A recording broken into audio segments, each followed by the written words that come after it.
The Things We All Carry is a podcast about first responders and their stories surrounding trauma on the job. The intention of this podcast is to raise awareness and share meaningful conversation around a subject often viewed as taboo or simply ignored. Be aware this content may be graphic and it is real. It may not be suitable for children or adults triggered by this subject matter. Welcome to episode 83 of The Things We All Carry. If you followed and listened to past episodes, you'll recognize Adam from episodes 17 and 18. Adam was, and is once again, a firefighter in my department. He had his own issues with trauma, alcohol, and recovery. I got a text from him one day asking if I was still looking for guests to come on the show, and if I was, he had a good one for me. As usual, I'm always looking for guests. So Adam sent a name and a number, and before I could even thank him, my phone dinged with a notification. Turns out David was much faster to reach out than I was. David is a retired firefighter medic from the Pacific Northwest. He spent 28 years on the job between volunteer time and career. His story is one filled with trauma on the job to include numerous pediatric codes and death. Those traumas led him to anger, to drinking, to rehab, and eventually to recovery. Today, David is retired, and he's retrained as a welder. He makes his recovery the priority in his life, knowing without sobriety, nothing else would be possible. David and I spent 2+ hours talking about life, recovery, and life after the fire service. A quick reminder to please help us build a community which not only recognizes, but supports each other through the struggles and recovery. Reach out through Instagram at The Things We All Carry, or email mystory@thethingsweallcarry.com to offer support and share your story. Please remember to leave a review on iTunes and give a shout out to any first responder you know, love, or care about. Y'all enjoy the show.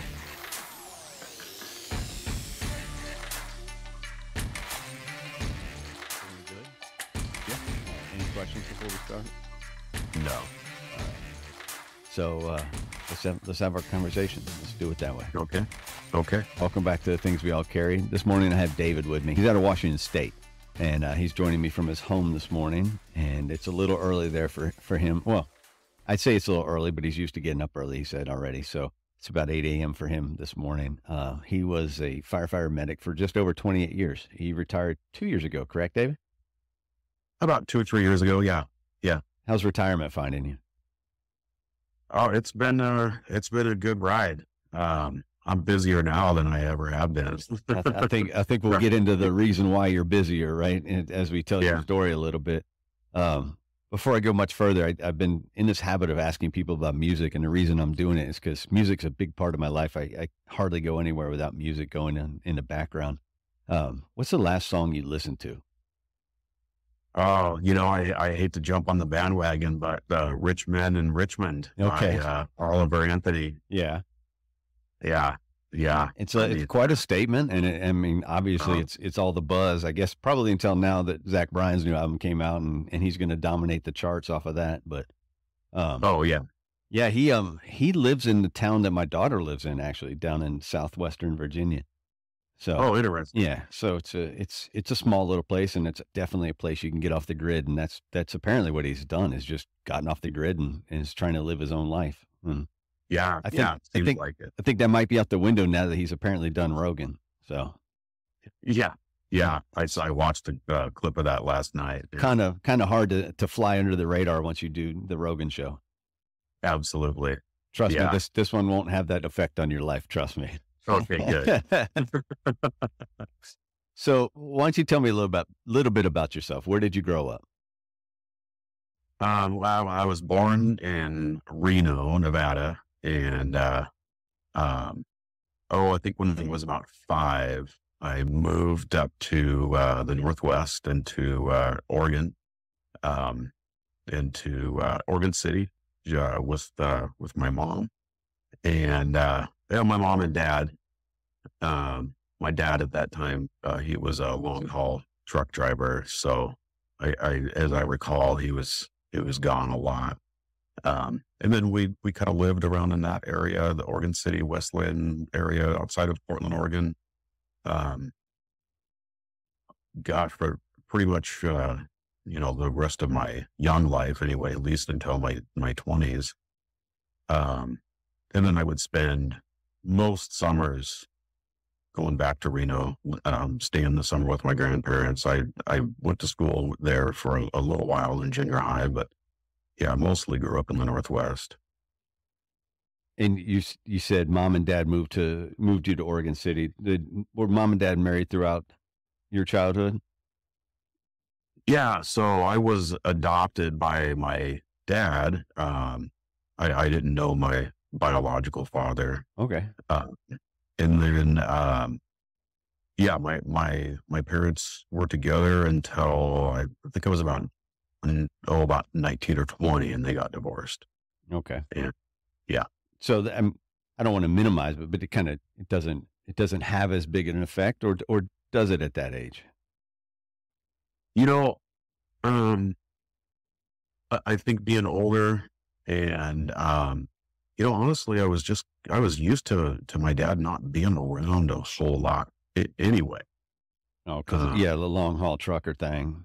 yeah, yeah. And then even when he stopped doing that, he did jobs that where he'd be on call and be gone a lot of the time. So, um, it wasn't like all of a sudden he was there every day and then gone the next. So, What was what was school like for you? Were you a good student? Did you enjoy school? What was it? What was that upbringing like? when we moved to the Northwest, um, we we lived kind of like right on the edge of the county line, and then right next to a city in an area that was pretty affluent, um, and we were not by any means. And I ended up going to school. Um, I ended up going to school in a K through 12 school, and small school, but for the most part, most of the kids that went there came from pretty affluent background, and we didn't have a lot of money, and I was definitely, I didn't fit in. I wore cowboy boots and Western shirts and a big old straw cowboy hat, and that was definitely not the style. Um, and at the time, I started when I was a little kid. I started training martial arts, and I don't think that the place where I went maybe uh, didn't have the best hygiene, because I ended up getting like my hands and my feet were just covered in warts. I mean, absolutely covered. And then I started developing acne at a really early age, like pretty severe acne.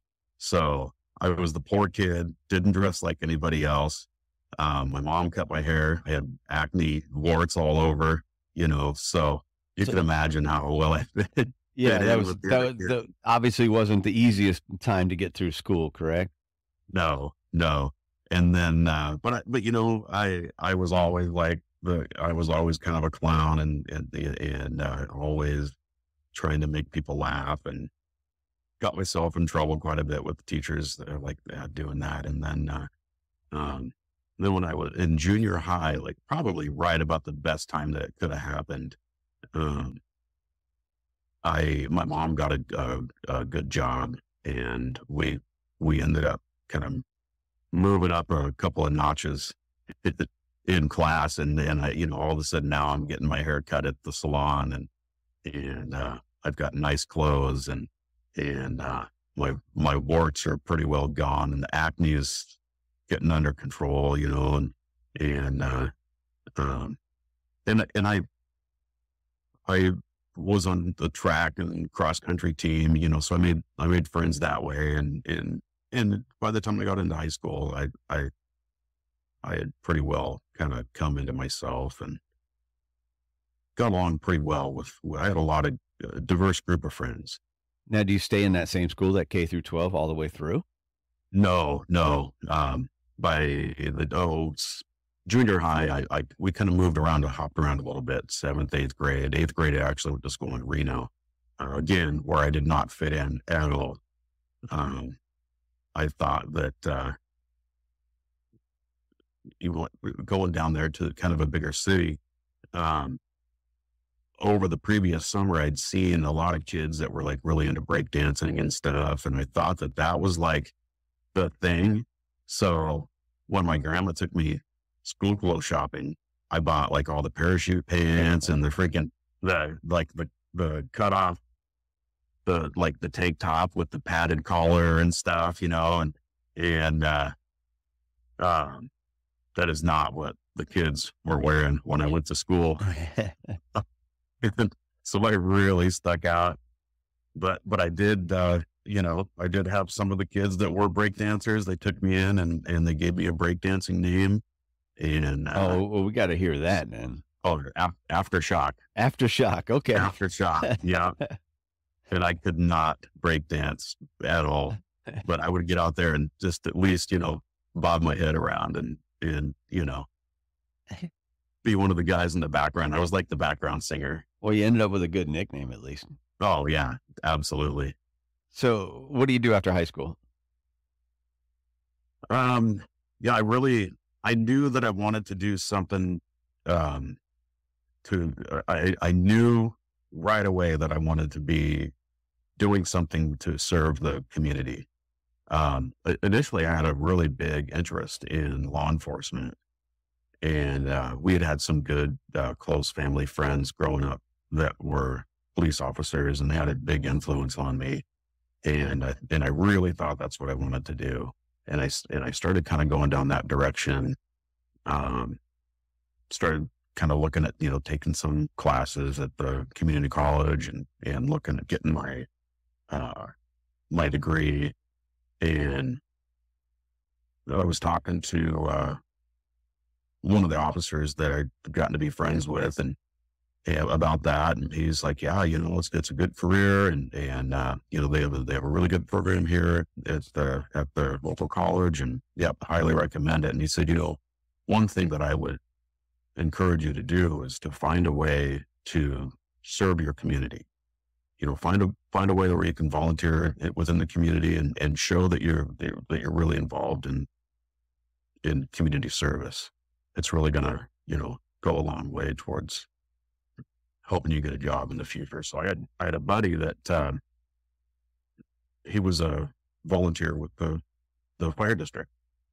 And, I thought, that'd be kind of a neat way to do some community service. And so I, got a hold of him and he handed me an application, and it was like a Thursday, and he goes, hey, the department's taking applications. They're due tomorrow, and they're doing interviews over the weekend. And, I was like, okay. So I filled out the application, ran it down to the training center and dropped off my application. They called me back later that day and like, hey, can you come in on Saturday? We're doing interviews. And I had no idea what to expect. I had zero background. I knew nothing about the fire service other than what I saw on TV. And, in the agency where I started volunteering, it's a big agency. It's one of the biggest fire districts in the state of Oregon. And they're a combination department, but they run their volunteer program the same way they run their paid, same kind of, physical agility test, multiple different oral boards and background check and big medical, physical and screening and stuff. And went through that. And then the next thing I know, I was, going into the recruit academy, and, it was a 3-month-long academy. And I got out there my first day, still haven't, I'm just kind of like it was this whirlwind. I had no idea what was going on, really. I just kind of was going along for the ride. And after that first day, oh man, I was like, this is it. This is definitely where I want to be. And I got out of the recruit academy when just after I turned 21. And that was it. My trajectory had been set. What year was that? 1993. Okay. So 93, you go through the academy, you go into the volunteer side of the business, correct? Mhm. And how many years do you spend as a volunteer? I was a volunteer there for, gosh, 7 years, 6, 7, 8 years. Yeah. Okay, so just about till 2000. Yeah. Yeah. Right about there. And then I started, um, and I had gotten, a job previous to that, working in, working in Portland on a medic unit, and, got my EMT and got my paramedic, and um, started working, in the field then, and, it's like right around 95, and, um, had an opportunity to come out and work a summer out on the coast, out on the Washington coast. And, I had a buddy that worked out here, and he's like, "Man, this this is a great place to come out and work during the summer. It's a lot of fun. It's, a lot of good calls and good people, good agency, and they need someone to come out and, help out during the summer." So I thought, I'll give that a try. And, it's kind of a smaller agency, more of a rural department that transported, and, that was what I was kind of looking for. Uh, I like being a medic. I like being a medic a lot, but when I noticed that, working in the city, every call, I'd be one of 2, 3, 4, 5 other medics on every single call. And being a new medic, I just, man, I had to fight to be able to do anything. All the senior guys, all the senior folks, they're like, "Get out of the way, kid." And, I'd spent a lot of time not really being able to do much. Every hospital's 5, 10 minutes away. I just, it was high volume, but didn't really get a chance to use, my skills. And, I came out here, and all of a sudden I might be the only medic in the county, if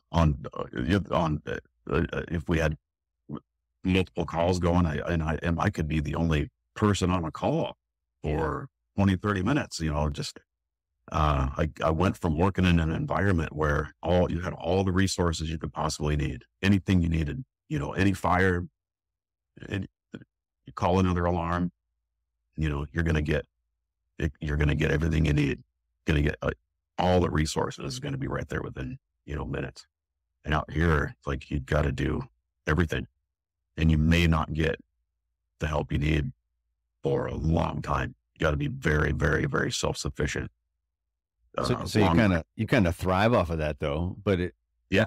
yeah, I can, when you talk about it, you can feel it. That's exactly what you wanted. Oh yeah. So I was like, yeah, this is it. This is what I want. And,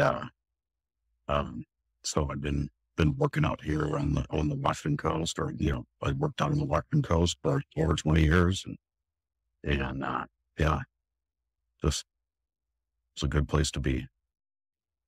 So it's not all roses, obviously. I mean, there's a reason why you're here to talk. And Yeah. when you and I spoke about it, we had a conversation a while ago, and I think we went on about 2 hours that we spoke. Yeah. And you kind of picked up around the 2003 timeframe with some significant calls, and Yeah. and that's what I don't know if it started for you there, but that's where it was significant, at least. Yeah. Prior to that, I had, definitely had been on quite a few calls by that time. I'm working in the urban area, had high volume of calls, and definitely had seen a lot. The agency that I worked for at that time was very progressive. On one hand, the crews we still had a lot, all that mentality of, I was brought up by guys that had been on the job for 20, 30 years, you know, in the 70s, 80s and early 90s. And the mentality was very much like, hey, if you can't stand the heat, get out of the kitchen. There's always truck driving school. It was always kind of the thing that we could say, nothing against truck drivers. I know it's it's not an easy job, but that was kind of the thing. It's like, hey, we know you can drive a truck. So if this isn't cut, you can't cut it here, then you can always go and, use that skill to do that. But the leadership was always really good about, like, if we had any call that was any high level of intensity, the leadership would come down and be like, hey,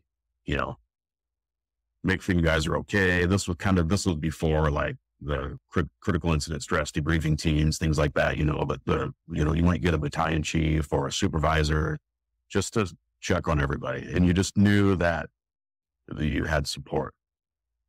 And, so it wasn't that challenging. And, at that time I didn't have kids and it was different, but right around 2003, I was on duty, got a call for, I think, baby that wasn't breathing. And, so as I recall, and I had been on some pediatric codes prior to that, but, again, it was like, I'm one of like half a dozen people on this call. And certainly not the only medic, but we go to this call, show up to this house, and this woman comes out with a baby, little girl. It was clearly not, it's clearly unconscious, blue, not, clearly not breathing. And I remember getting that kind of tunnel vision. She practically throws this baby at me, and I grab this little girl and hold her, cradle her in my arms, and start doing chest compressions and start doing CPR and run to the medic unit and I'm the medic. I'm the only medic, and I didn't even have anybody that I could call to meet me halfway somewhere. I've got my partner. I think one of our volunteers jumped in the back with me and off we go to the hospital and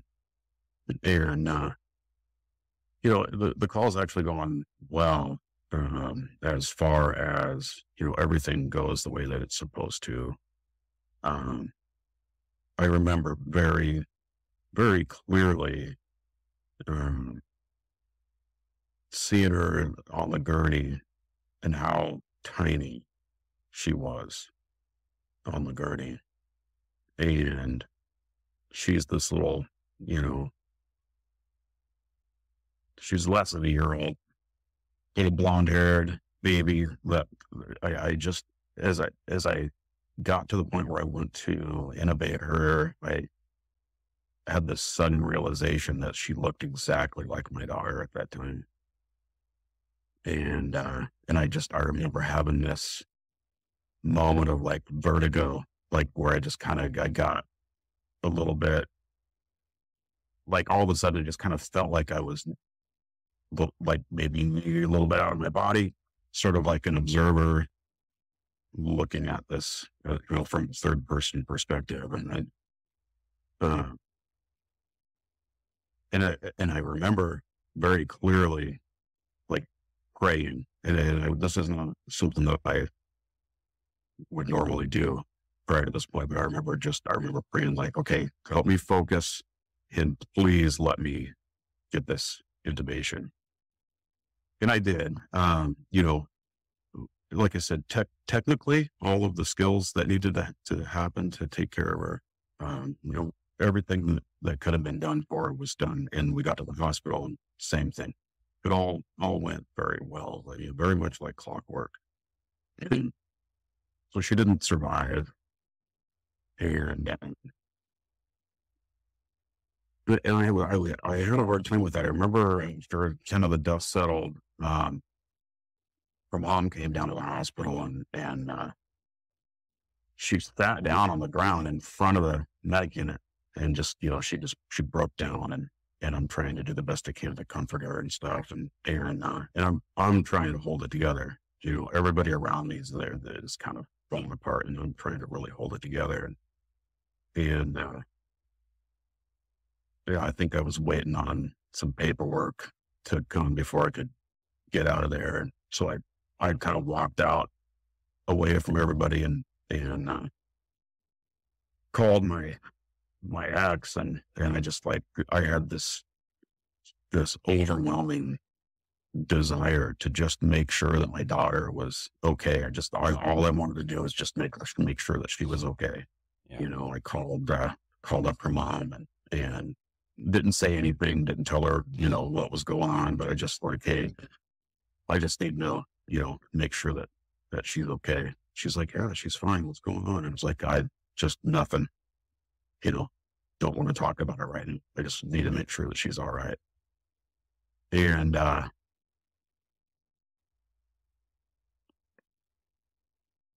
so that was early on. And that was I think I still had at least another half of my shift to go, at least another 20 or 12 hours plus to go.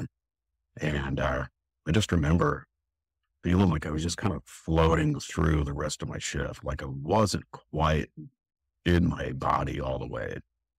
And there was a strange feeling. And so I didn't sleep that night. I don't think we had any calls the rest of the night, but I didn't sleep, came home. I was very restless, irritable. All I wanted to do was hold my daughter and just be left alone,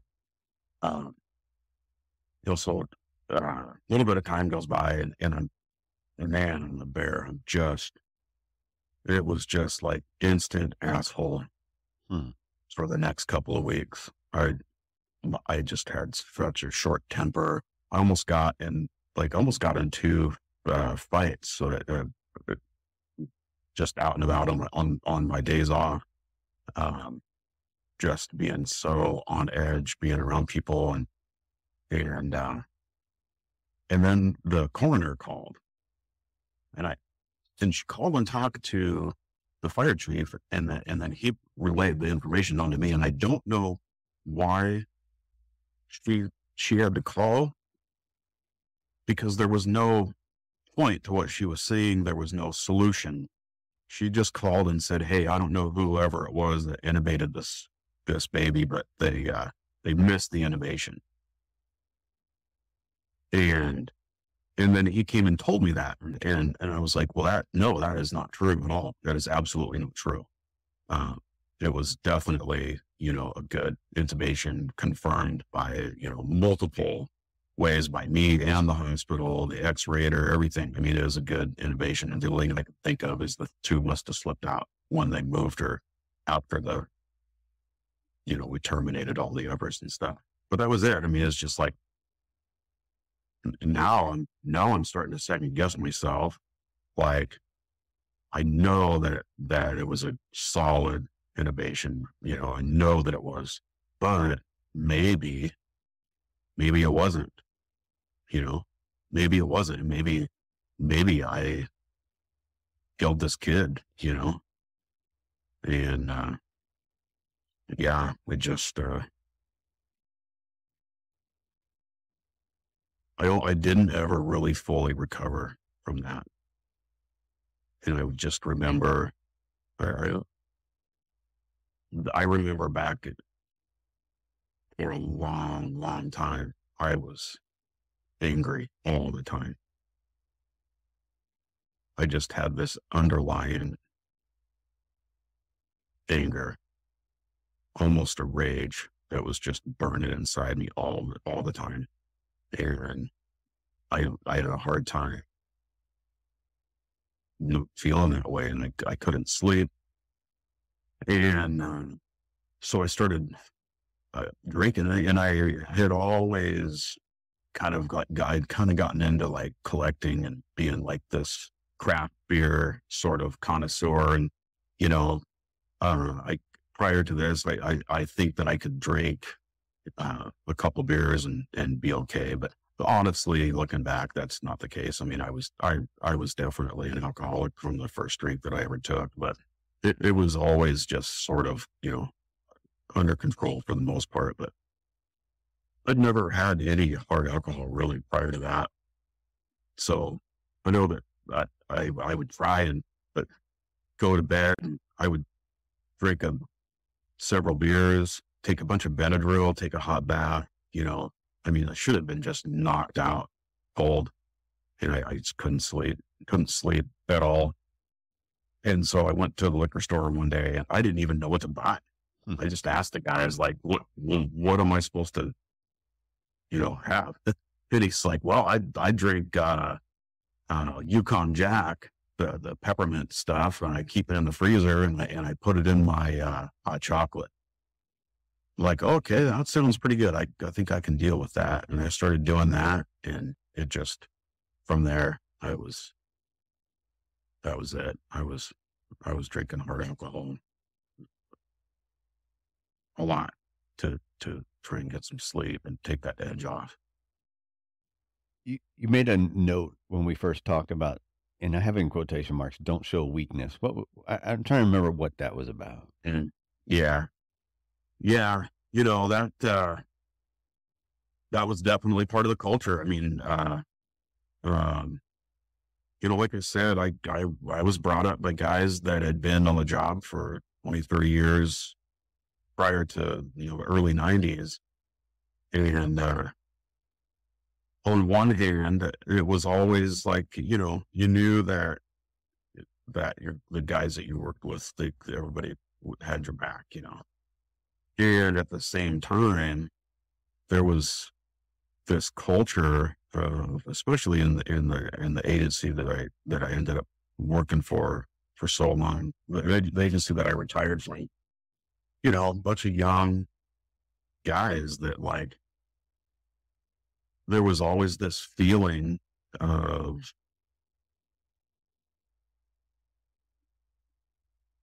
you know, like you were in the middle of like a feeding frenzy of sharks. You didn't want to be the guppy, you know, you didn't want to be the little fish in the room full of sharks. And there was always this sort of like underlying tone of like anybody that showed any weakness, it just got exploited, and everybody was fair game. You know, I was the same way, you know. I could just find any little bit of weakness that somebody had, and whether it was just an excuse to, you know, bust someone's balls, or, you know, make fun of somebody, or, you know, just like open that wound and just like, hey, you know, you just didn't want to expose yourself in any way being weak. And, yeah, I certainly didn't want to be the little fish in the, you know, being surrounded by sharks, and it made me feel real vulnerable. So I definitely kind of put on this cocky, exterior. So you have that pressure not to show weakness because of the obvious, what you just said. And then we also talked about this kind of being a turning point where you started truly becoming like this black cloud at work, correct?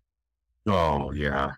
Yeah. Man, I went through a long period of time where, I got, if it wasn't just pure, call volume, it was definitely, like any of the, like, really kind of bad stuff, anything that was weird, like, nasty, just like I started picking this stuff up, and the other guys, you know, were kind of joking with me some of the times. Like, some of the guys would be like, oh man, I love working with Dave, because like all the cool shit happens whenever I work with Dave. And other guys would be like, man, I don't want to work with you. Like this is, you're the black cloud, man. This is ridiculous. And so an example of that is, uh, in Washington State at that time, we used to get, every agency would get money from the state, from the health division based on, you know, trauma and like cardiac arrest calls. Um, the state would get all of the statistics together at the end of the year, and each agency would get a little bit of money based on their call volume and how many traumas or how many how many codes you had. And, they'd kick some money your way to buy equipment. And so, one year the chiefs came to me and said, "Hey, we got some money from the state for pediatric, cardiac arrest equipment. What do you think we should buy?"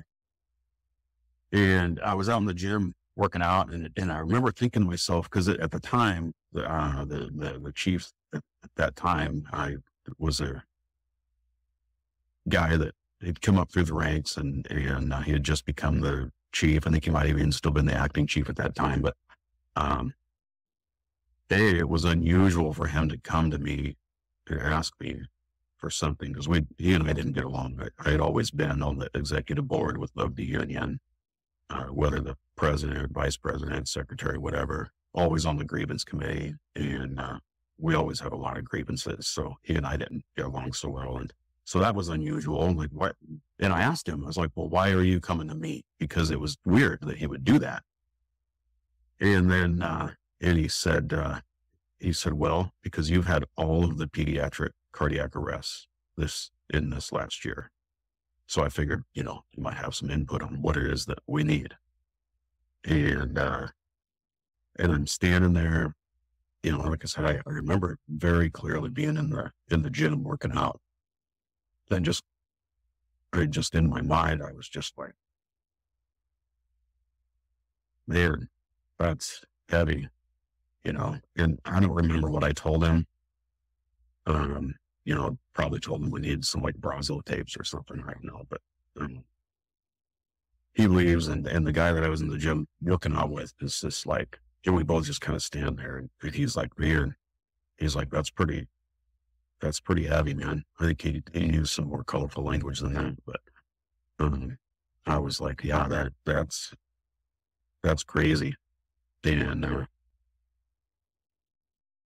just, went back to looking out. I remember just feeling like, man, this is kind of unreal, and I'm thinking like, oh, well, no wonder I'm so pissed off all the time.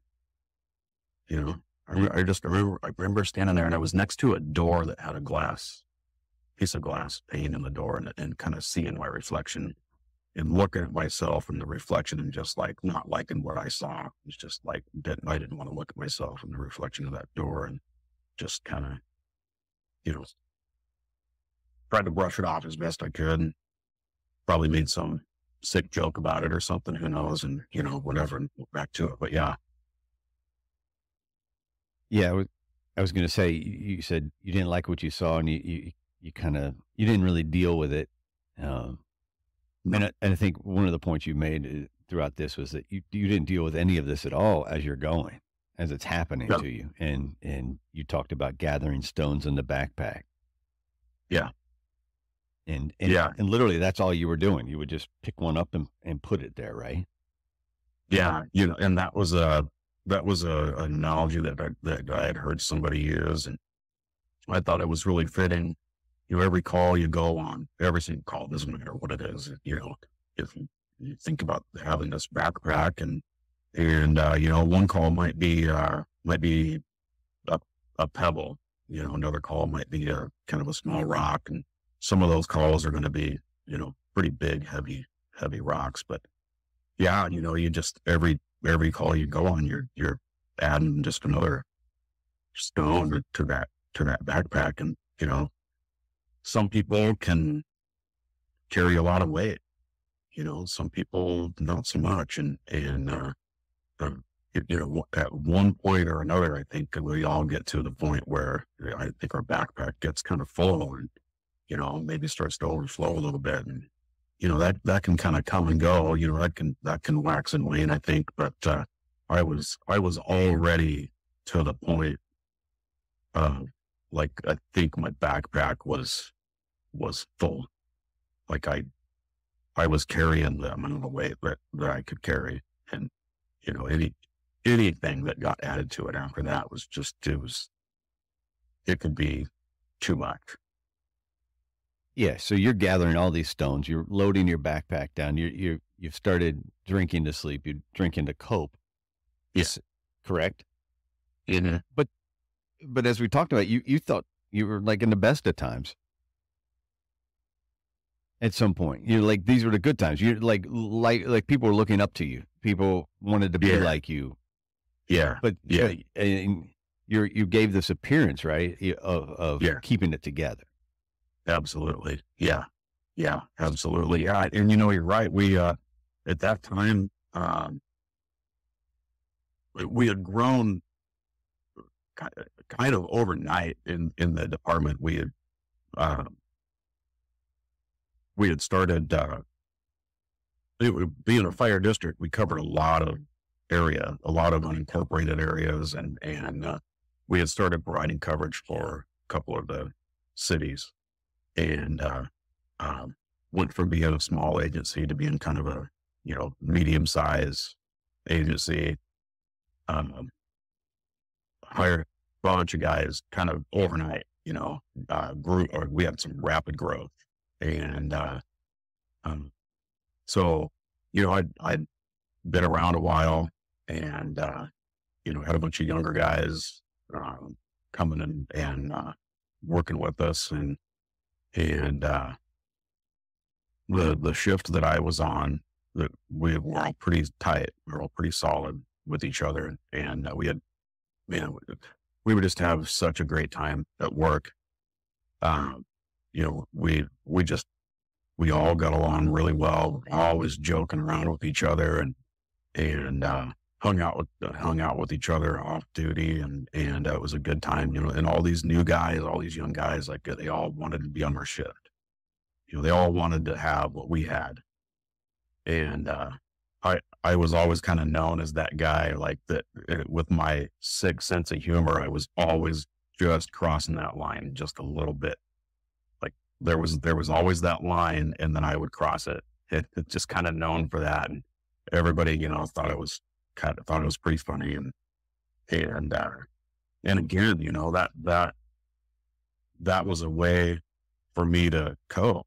And, as long as I could do that, and as long as I could make people laugh and joke around, in that moment, I'd be okay. So I just thrived on it, and just tried to, I was always trying to get to that. And, cause it truly, in those moments, that was really the only time that I felt okay. It was with the dark humor. Oh yeah. Yeah. Definitely, the kind of like gallows humor that we have, or, we're just, always just making fun of each other, and just, like we were just ruthless to each other, but it was all in fun. I think everybody, I don't think there was anybody that felt bullied or anything like that. I mean, it was kind of like that firehouse, almost immature, sophomoric humor, pulling pranks on each other, and joking with each other, and we were just always having fun. And, but, like I said, as long as I could do that, definitely not the kind of humor that you would have in a normal job. Definitely the kind of humor that would get you sent to human resources on a regular 9-to-5 office job. But, yeah, as long as I could be doing that, I'd feel okay in that moment. One of the things that we talked about, well, actually, we talked very briefly about it, but you expanded some more on the notes, was the thriving in chaos and the more Yeah. chaotic an environment would be, or the more chaotic a call would be, or a scene would be, that's where you shine the brightest. Yeah. Yeah, and at the time I thought, I really felt like that was something that I enjoyed. Um, and especially being younger, I think that we, as firefighters, I think that's probably true for most of us. Um, it's kind of one of the reasons why we got into the line of work, and I think that we're just the kind of people that can thrive in those environments. But I always wanted to be like, and it was a point of pride for me. Like, I always wanted to be the worse the situation was, that I always wanted to be the calmest and most like put together. Um, it, I had heard somewhere at some point that like fighter pilots will have this sort of like competition with each other over their communications over the radio. Like they could be in some like the worst situation, most life threatening situation imaginable, and like they will try to like out calm each other. They want to see who can be the calmest on the radio, and who can have that appearance of being like, yeah, I'm about to die, but whatever, no big deal, just another day at the office kind of a thing. And so I always admired that, and I always tried to emulate that, and which was great. It was a good tool to have, because truly, so many times in a scenario where there could be, a lot of like emotion going on around me, and with that kind of a demeanor, I could really kind of bring that level of emotion down pretty well in a lot of cases.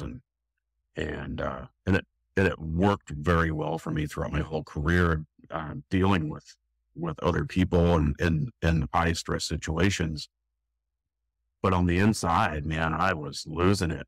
I was just like, on the outside, it was very much a forced sort of conscious effort to put on this, persona of being super calm and put together. But that energy, that chaos that I felt on the inside, like it had to go somewhere. It it it it ended up going somewhere, and again, that usually came out in the form of anger, Yeah, anxiety. Yeah, it was interesting because you wrote those notes, and I don't think I'd put that into my frame of reference before, where you remain calm even in the most chaotic situation. But yeah, that's valuable, but also, unless you get rid of it and express it somewhere, where does it go? And I guess I'd never really put those two together, yeah, because it yeah, builds. I mean, you're not letting it off. You're not telling somebody, if you're not talking to somebody, if you're not expressing it, it just builds. And you're right. It's like the tea kettle just sprouting off that steam as exactly. it boils. Yep, exactly. Yeah, it's like a percolator, like you set the coffee on the stove with the percolator, and that thing's just constantly letting them steam, and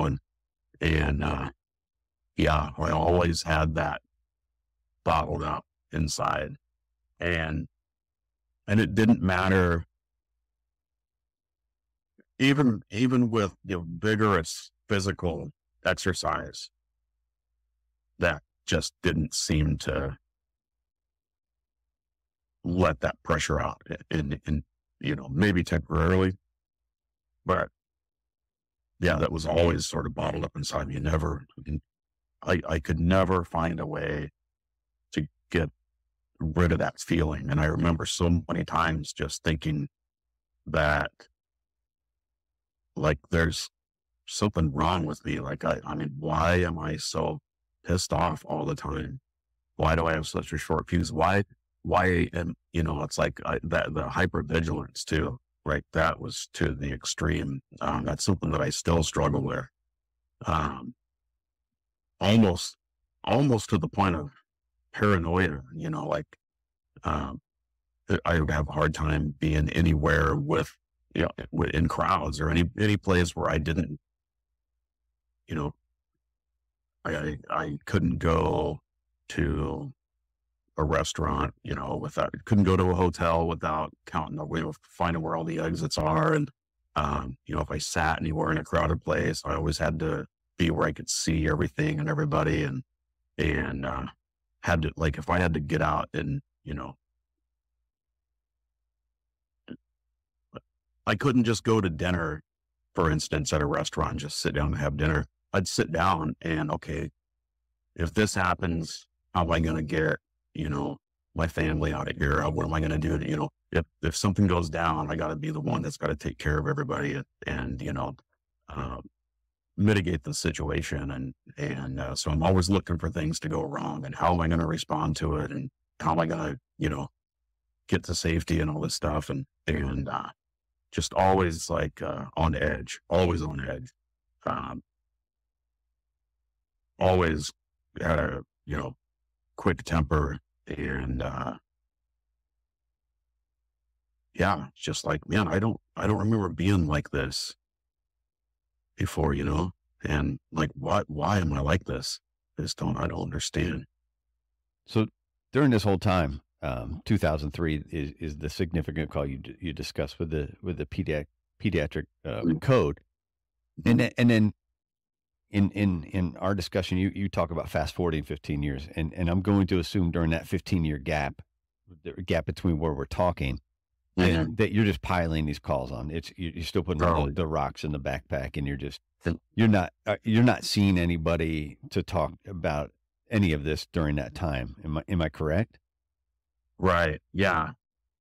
Um, so early on at one point, um, uh, n- I'm not exactly sure of the timeline after this, you know, this kind of this first event here and, with this girl in '03, but sometime within, you know, maybe a year or two after that. Cause I do know that I was having, you know, like I said, I was pissed off all the time and I was, you know, not always getting along real well with people at work.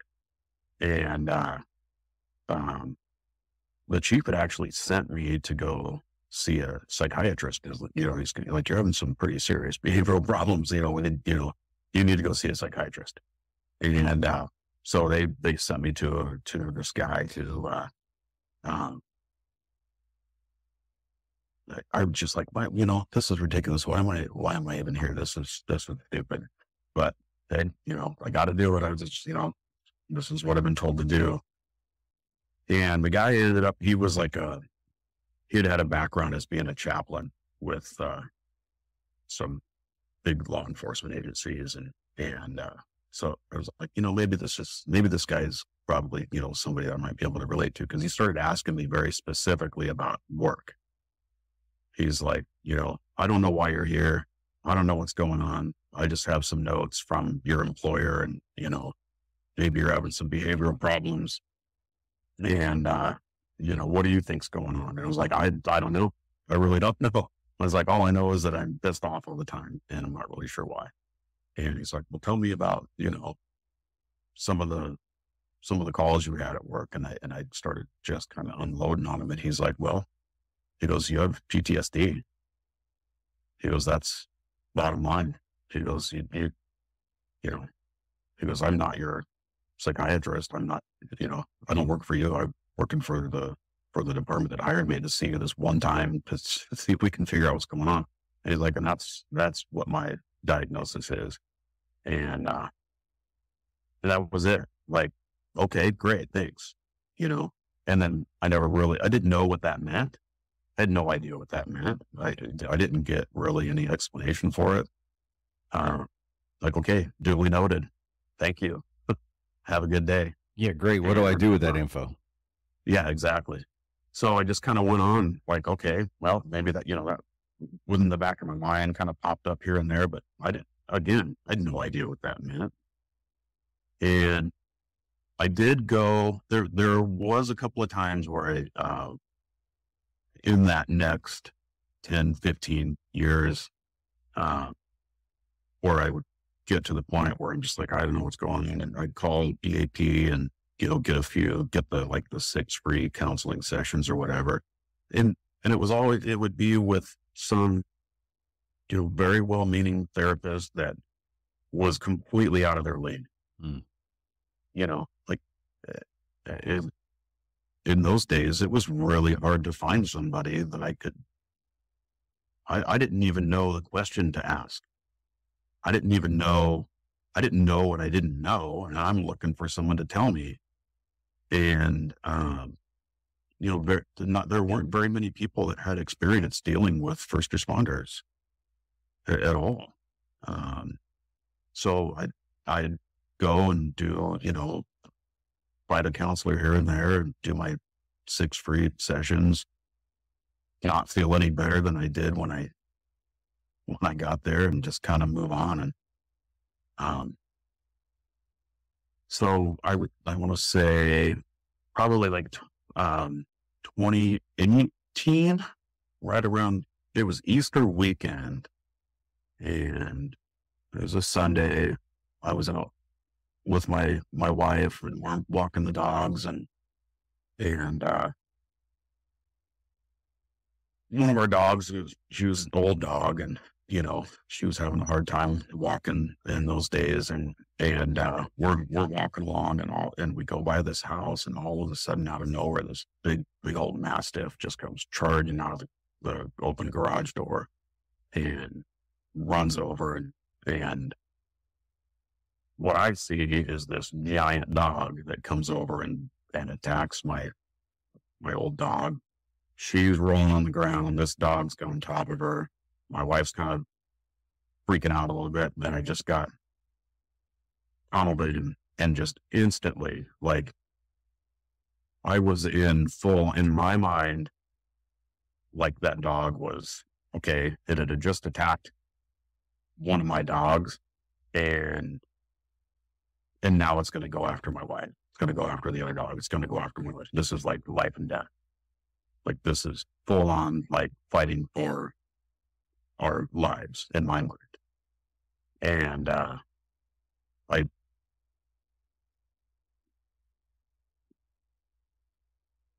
put a pretty good beating on that dog, and the dog's owner came out and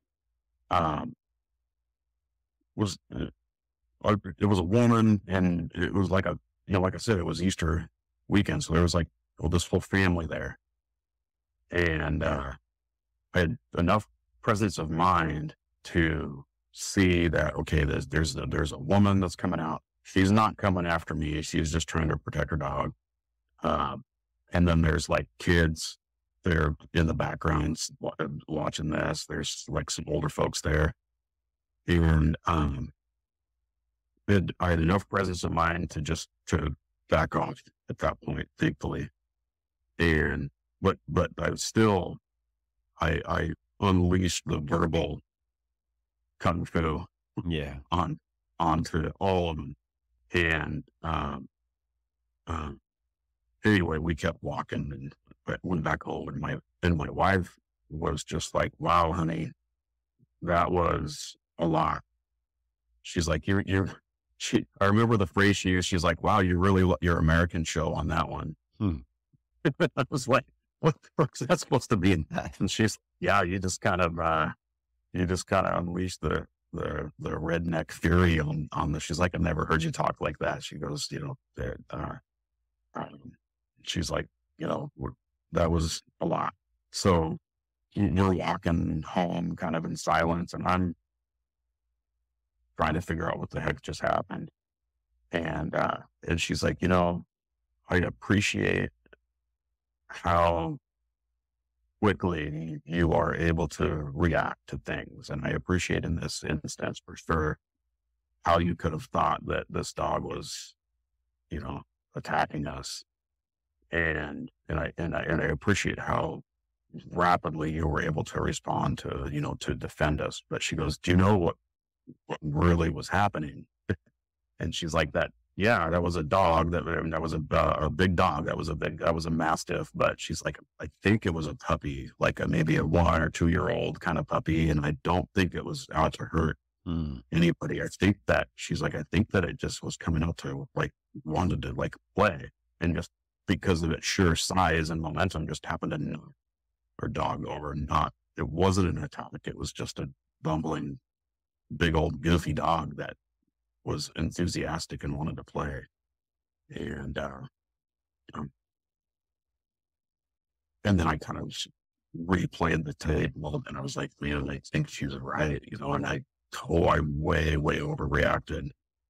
And, I had been prior to this, um, just always just kind of barely holding it together. Just on edge all the time. So I called the AP and made an appointment to see a counselor. And again, here's this person who sure meant well. And she had worked in the hospital setting as a mental health care professional at some point, and worked in the ER and stuff. And I remember seeing her in the ER in one of the hospitals. And so at least I could kind of relate to her a little bit, but I started talking to her, and, and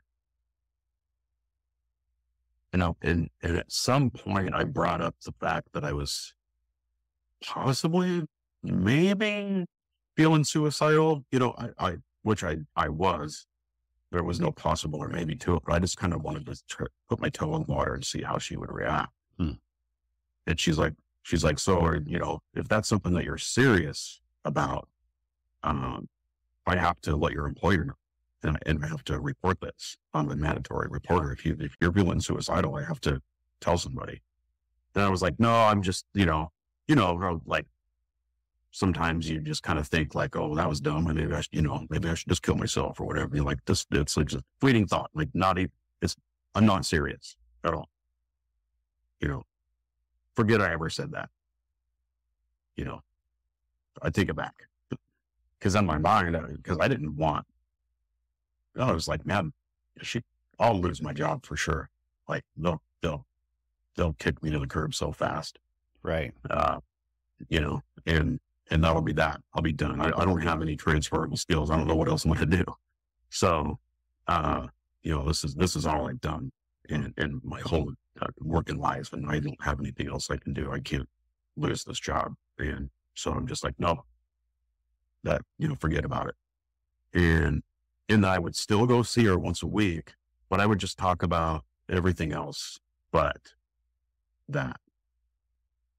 I would talk about anything else that was frustrating about my day, or, things that were frustrating at work. No, I never really touched on the stuff that I knew that I needed to be talking about, because I was afraid that she would tell my employer.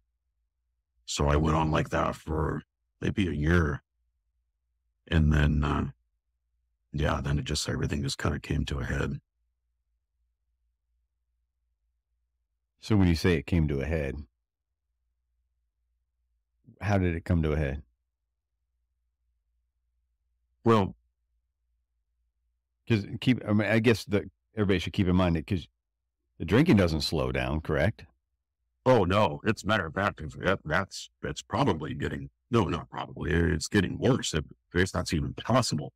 It was getting to the point where, my wife was like, man, this is too much. Like, you're drinking too much. And then she's like, and you're making me drink too much. It's not healthy. And, she's like, I don't like it. I don't like you when you're doing it, and it's gotta stop. And, the message that she was sending was really clear, but I wasn't ready to hear it. The only thing that I knew is that, well, now she's paying more attention, so I got to be more careful. And by careful, you just mean sneaking, or what? Oh, absolutely. Yeah, just hiding. Yeah, like literally, like so we're doing shift work.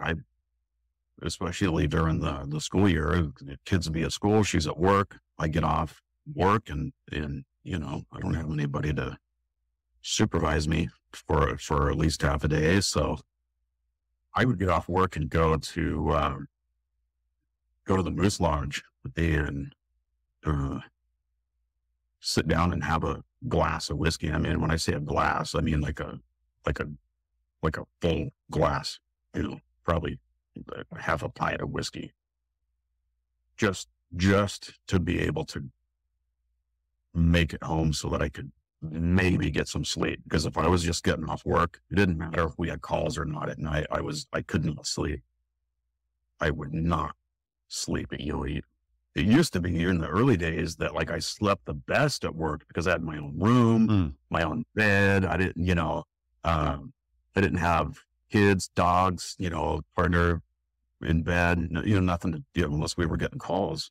But if we didn't get any calls, I mean, like I would sleep so well at work and I could fall asleep right away. But for the past several years at this point, like I would lie in bed almost in a cold sweat, just like, just dreading the any call like that would come up, and I couldn't not sleep at all. So I couldn't sleep at home either. I just couldn't sleep.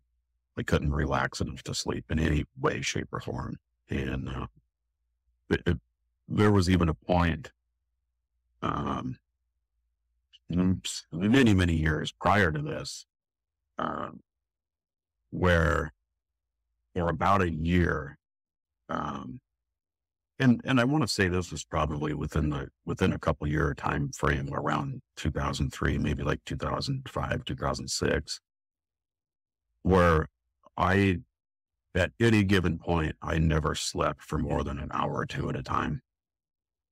Whether I was at work or at home, didn't matter. I mean, I went for days without sleeping, and then I kind of, I don't know, just through sheer exhaustion, I kind of fell out of that pattern. It was for about a year, but I was definitely back in that pattern now, and so just to be able to, and that's what I would tell myself. It's like I have to drink to be able to get any sleep so that I can function. And but in order to do that, I knew that I was being monitored by my wife, so I couldn't have any evidence. So I'd have to go someplace to drink, and then come home, sleep half the day, and then get up and pretend like that I had just taken a nap. Oh, my wife would be like, "Oh, what'd you do today?" "Oh, I had to take a nap." And then I go run around and do errands and pick the kids up from school and all kinds of stuff, still being drunk, But for me, in my mind, I'd slept it off. It was no big deal.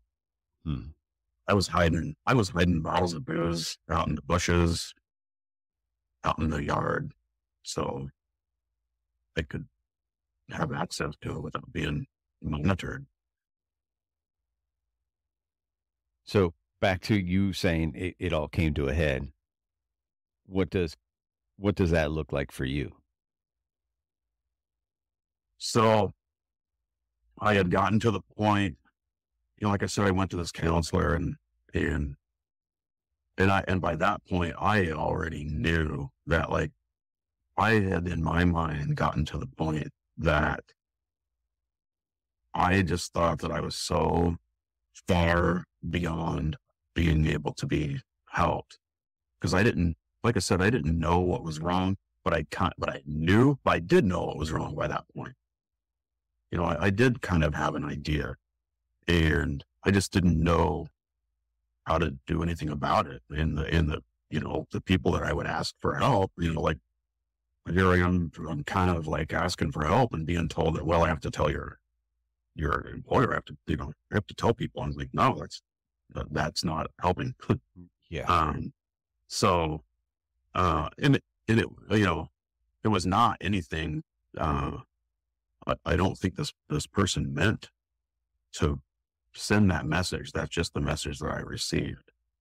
And so I just got to the point where I was just hopeless. I was like, there's nothing that can be done. to make me better. I'm not getting any better. I'm getting worse. And it's going to get to the point where, it's just something's going to have to give. And I started rationalizing that, because right about that time in Washington State, they passed a law. We've got really good presumptive laws for firefighters in Washington. You know, pretty much any kind of cancer that you get, you know, heart disease, whatever. You know, if you've been a career firefighter for more than 10 years and you come down with a whole list of occupational illnesses, you know, it's presumptive that it was on the job. And, you know, and there's some really good care here for that kind of stuff. And right about that time, they had passed the law for presumptive PTSD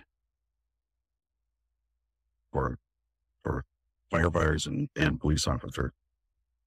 And I knew that was what was going on with me. And I thought, you know, I can't be fixed. I can't, there's nothing that I can do for myself, but maybe this is a way that I can take care of my family. You know, so if I committed suicide,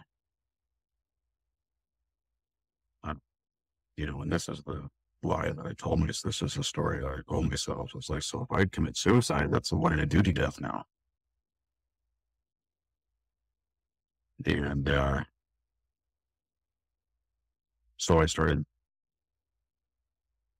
it's weird, but in that I started to find like some hope. Not for me. I mean, I knew at that point, you know, in my mind that like there was no hope for me, but like this could be a way for me to be able to take care of my family, because I can't take care of them any other way. And so I had started making some solid plans. And, you know, as you know, we've seen, you know, all of the ways that somebody can check out. And, you know, I start going down this mental checklist of like, well, no, I can't do that. I don't want to do, you know, I don't want to use I don't want to do anything that's going to, I don't want anybody to have to clean up after me. And I don't necessarily, and I don't want to be like found at home by my family. I just kind of want to, like in my mind, I just had this scenario where I would just drive out into the woods and I had a very detailed plan. And I thought, you know, it'll just be one of those deals where maybe some hunter's going to come across me like a year down the road or whatever. By that point, you know, my family's going to be taken care of. And I thought, like, I just couldn't wrap my mind around. It's like, yeah, I mean, they'll be sad, you know, but really, I mean, are they really going to be sad, or are they going to be relieved? And I think, you know, I think that for the most part, most people are just going to kind of be relieved, and, you know, they'll get over it.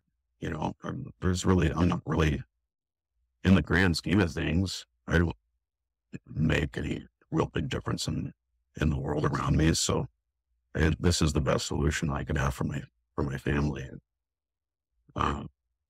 There were several days where I was going out like, okay, this is it. This is the day I'm heading out and doing this. And so I kind of get the stuff I needed, go out and start heading out the door. And I got this dog that he's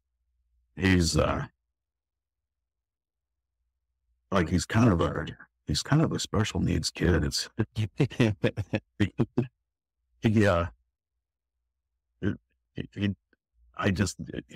can't really function in the world without having somebody around to take care of him. And, you know, like I'm definitely like his person. And, so I'd go to head out and he'd follow me out the door.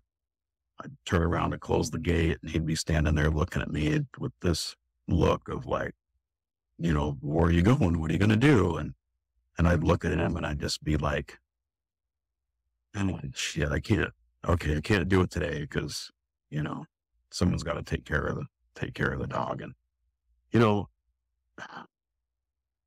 I feel guilty about that because, for a couple of times that stopped me, but it's like, why that? I mean, I should have been thinking about that with my wife and my kids and my friends and family. It's like, that should have been the reason, but I just didn't have the ability to see anything that wasn't right in front of me. Well, you'd convinced yourself that they were going to be better off. Oh, absolutely. Yes. So there's a difference there, I think, is you convinced that the family would be better off, but then you look at this dog and you're like, well, I'm this dog's person. Exactly. So how's that he can't be, or she can't be better off if I'm gone. Yeah. So I can see that connection. Yeah, absolutely. Absolutely. You described yourself as being in a fugue state during this time. Yeah. Yeah. And clearly there was a lot of the times where that would be, just the side effect of being high or drunk, for sure, or just that, just absolute lack of sleep also, but there was, something else there too. I mean, a lot of the times, I just didn't feel like I was inside my own body, and sometimes I would be at home, even if I was here and doing stuff, I was never really here. I was never really present. I was just, a lot of the times I really felt like I was kind of out of my body, like looking at myself and the things around me in the third person. And I would hear sirens in the background sometimes. And I had to really stop, and I mean, like, truly stop and double check that I hadn't killed myself. I would hear sirens and I'd be like, oh, did I do it? Did I, and now they're coming, and did I, am I dead? Like, there were times when I didn't know because I didn't feel grounded. I didn't feel like I had connection to the world around me. So let's talk about October 26th of 2019. Yeah. What's that day? How's that day start for you?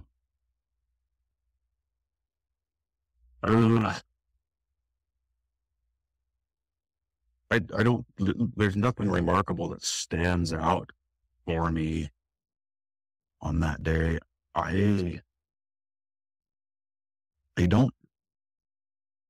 think that I was off that day. I don't remember if I had just gotten off work, but again, it was a weekday, clearly, because, the boys are in school, my wife's at work, I'm home by myself, and so I had started drinking. I don't know what the catalyst was, but I just remember being suddenly in this state of, like, everything, I just being completely overwhelmed. All of the, like, a lot of the times I would, something would trigger me in some way, and I would start having like this. It was almost like like you take like a little book of, like a flip, like you flip through a book that has an image drawn onto each page, and then it'll sort of become animated. Mm-hmm. So it's just rapid, this rapid sequence of images, and I remember clearly getting just like this rapid sequence of images and of past incidents, and the emotion that goes along with that. Um, it, Even more so than the images, it would be the emotions that surrounded that. It would be the a lot of the times one of the things that really tripped me up was listening to maybe a parent or a spouse or a family member that was witnessing their loved one, um, being severely injured or dead or whatever. That that sound of somebody being in that acute state of grief could really, man, that like I had a hard time with that. So, and I remember, for whatever reason, I don't know what it was that triggered that, but I started having that feeling of like I just could not get some of those images out of my head. I couldn't get that sound out of my head, and I couldn't get I kept going back to that little girl, and like, man, like I think that maybe at this point the narrative in my head was that like I totally missed that intubation. I made her go without oxygen for too long, and she would have lived if it wasn't for that, and just in absolute, just like a spiral, like a fighter plane that had been shot out of the sky, and just like I'm going through this downward spiral, and it's completely out of control. And so I went into my room, locked the door, grabbed a gun, and I'm sitting on the edge of my bed, and I'm just like, I remember saying out loud, like, to my wife, like, man, I'm so sorry. I didn't want it to be like this. I didn't want you to have to find me like this. And I, it was a revolver, 357 revolver. Definitely would have done the job. Pulled the hammer back and my finger on the trigger and put it up to my head and started putting pressure on the trigger. And I was just like, I just got this this voice in my head that it was an interesting sort of like, it's a voice. It's like many voices in my head that were just like, no, just like this one word, just like no. I'm sorry. I assume you're on your bed. Yeah. And Yeah. you hear these voices. They, kind of like a cacophony of various voices. Yeah. I still don't know how to adequately describe it. It was like, it wasn't a thought that I had. It wasn't, when you have that internal dialogue, at least for me, when I have internal dialogue, it's kind of it's in my voice. Yeah. And it's clearly an internal sort of dialogue, but this was different. It was like, it wasn't my own internal dialogue. It was, it seemed like if there could be all of the voices in the world that just kind of in chorus at one time, it just, it was like, no. And I remember that very clearly.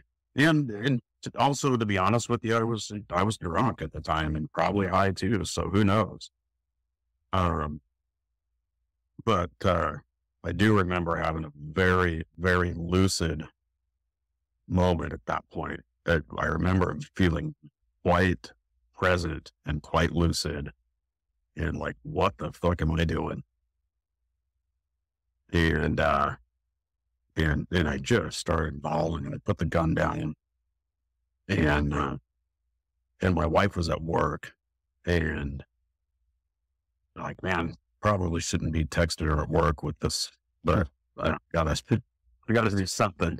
And, I remember sending her a text saying kind of basically what had just happened. And she's like, well, I'm calling 911. And I convinced her not to. Like, don't do that. You're going to get all the guys I work with, all the deputies that I know. They're all going to come here, and I'm going to lose my job. We're going to lose everything, if I can't work, I just need to go to bed. And at this point, she had had enough of me calling her or texting her when I was kind of in these moments of crisis. And, I think that she had more than enough at this point. So she called her dad, who lives nearby, and he came over and sat with me for a while. And I just remember telling him, like, I just got to go to bed. I just want to go lie down. So I went to bed, and I woke up at, like, I don't know, 3:00 in the morning or something. And looking at the clock, and I was like, oh man, I got an overtime shift. I need to try and get back to sleep so I can, I gotta work in a couple hours. So get up, go to work. It was a Saturday. Go in and just like it's any other day, and by this point I had shown up to work multiple times, where maybe the night before I had been near suicidal, or had, been at a pretty rough night. But, being at work, I was like, hey, what's going on, guys? I'm going to go in and fix some breakfast and, whatever. And, I'm in the kitchen fixing breakfast, and the other guys are in the duty office, and I did notice I was looking at the clock, and shift starts at 8, and we've got breakfast between 8 and 8:30, but I always tried to make sure that I had my breakfast and everything ready well before 8. That way, if we had a call, at least I could pick up a call for the outgoing guys, one of the outgoing guys, so that they wouldn't have to get held over. I always tried to be ready early before 8. But looking at my watch, and it's like, man, it's a little after 8. By this time, usually everybody's in kind of fighting for the stove, and everybody's fixing breakfast and whatnot. And I'm the only one in there. And kind of about that time, the guys come into the kitchen, and they all I'm at the stove, and they all just kind of, get the circle. I mean, at least a couple of guys do, and they come in, and the captain looks at me, and he's like, so how's your day going? And I was like, fine. Yeah. How about you? And he's like, well, we talked to your wife. He goes, I talked to your wife yesterday. I know what happened. And I was like, oh, okay. Well, that was yesterday. I'm like, that's fine. I'm good. And he's like, so you're not working today. He goes, we got your shift covered. You're not working. And he goes, and you're not going home. I've got some phone numbers for you to call. And the guys that were there, like he started getting kind of choked up a little bit, started crying a little bit, and they all were, or the guys that were in there were, and he just says, he goes, we gotta take care of you. He goes, we can't have you, we can't lose you like this. We can't do this. We can't have this. And I know that there were some guys like my captain and this captain, they knew something was going on. Like they had actually been hitting around. They're like, hey, you know, have you ever heard of the Center of Excellence? And, you know, maybe that's something that, you know, do you want me to give them a call? And, you know, where do you think that might be someplace you could go? And, you know, prior to that, I was just like, no, there's nothing wrong with me. I don't need that. Like I'm here to help everybody else. I'm not the one that needs to go, you know? And, so I just was like, okay, you know, I just was totally resigned at that point. Like, all right, yeah, okay, I'll start making some phone calls. And, they had given me some numbers of some places to call to see about getting some help. And I just wasn't really finding any place that fit. I ended up later in the afternoon finally going home. Hey guys, quick break right here just to check in and thank each of you for listening to the show. Your support has been paramount, and I appreciate all of you. I have one request, though. I need you to share the show with everyone you know. Help me get the word out and spread these stories as far and as wide as we can. While you're at it, please leave a review of the show wherever you happen to listen. Feel free to reach out to me at any time to share your story, to talk, or to pass on suggestions. Let's get on with the rest of the show. And as it turned out, so that weekend was one of the big union events, and it was in Boise, Idaho at that time. And so I was the vice president of the local at the time. And so the president, who was also my captain, was there. You know, our state council regional rep was there. The IFF, you know, area vice president was there. And these are all guys that knew me and, you know, guys I knew. And the captain that was on duty there that day, he had also called them, told them what was going on. And I'd been having some trouble. The places that I did call weren't gonna be a good fit for me. And then one of the places that I called, they were like, well, you know, it's a Saturday. We have to verify your insurance.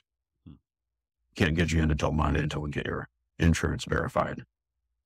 So anyway, I got a call from my captain, and he said, okay, so me and, you know, Ricky, we're here. We're, you know, we understand you're having some problems, and we're, you know, we're trying to, you know, sounds like maybe need some help finding a place to be. And, you know, we've got a place for you. And, there's a woman that's going to give you a call here at, you know, 2:00, and you need to answer the phone, and you need to talk to her. You need to do what she tells you to do. Otherwise, said that the other alternative is that, you know, we're done taking any chances on you. So if you don't go, if you don't, you know, talk to this lady and kind of go, you know, do what she tells you to do, then basically we're going to have you checked into, you know, do an involuntary hold on you. And so she called, and I talked to her for like an hour. I mean, and I, from the time that I answered the phone, and, you know, within just 5 minutes of talking to this lady, I knew that she was somebody that was going to be able to help me. And I just remember feeling like so thankful that she was going to be able to help me. And she never asked, there was like an hour on the phone with her. She never asked about my insurance or anything. All she wanted to know was like, can you get on the plane day after tomorrow at 4:30 or, you know, noon? Those are your two choices to come out to Utah for this place that I went. And it's like, man, I can't just pick up and leave my life for day after tomorrow for, you know, what could be a couple months. And she's like, well, and I said, can I wait till like January or something, you know, and maybe, you know, I'm going to need to, you know, to arrange for sick time and shift trades or whatever. And I don't know. And she's like, no, it doesn't exactly work that way. And I've already talked to, your guys, and they've made it clear that if you don't want to come out here, then, then they're going to call the sheriff's office and put you on 72-hour hold.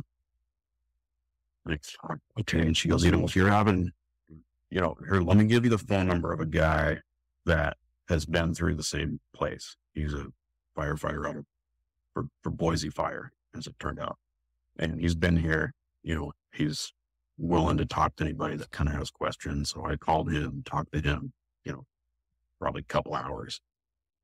And that was it. I was convinced. I was like, okay, I got to do this. My wife was on board, and, it all kind of rapidly happened. That 2 days later, I ended up checking into detox in a place in Utah. Rolled in about midnight and outside of Salt Lake City, and was there for a week, and then checked into residential treatment program at a place called Deer Hollow in Draper, Utah, and that's what they did. That's what they do. They help people with strictly help people with PTSD and trauma, and they just have an amazing program, and I just jumped in feet first, and I didn't know what was going to happen when I got back. I had assumed that I would lose my job. I did not. The relationship that we had, not just me, but that we as in the line staff that had with the administration was very contentious. And I was definitely at the center of their radar most of the time because of that. And I just knew it was like, well, this is going to be the perfect opportunity for them to kick me to the curb. And, I'll just have to figure that out when I get home. Like right now, this is my one chance to get some help. And I dove in feet first. I was in all the way for that. I was there for, I think I was gone for a total of maybe a month and a half. Because I know when I got back, it was pretty close to Christmas. And I definitely spent Thanksgiving there. And, so I was gone for a while. And while I was there, it's like, I was all in there. And I know one of the things you talked about was, I apologize, I interrupted you there. You were worried about how you could relay the stories of the job. I know that was one of the biggest worries you had. Yeah, because this was, the places that I had looked into prior to that were exclusive to first responders. And one of the things that was made clear to me about this place was that it was a very small operation. They had 15 people, 15 residents, and it would be a mixed group. It was mostly first responders, soldiers, former military. So the vast majority were going to fall under that category. But they said that, just to be clear, that there are going to be a couple people who are just normal people. Normal people. Yeah, exactly.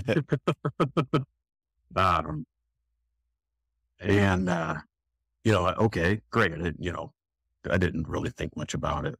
And then I remember when I got there, we had the house where we lived and had our meals and spent most of our time kind of off. But there was another, like a cabin that was just a couple steps up from there. That's where we would go and sit in a big open room and have group therapy.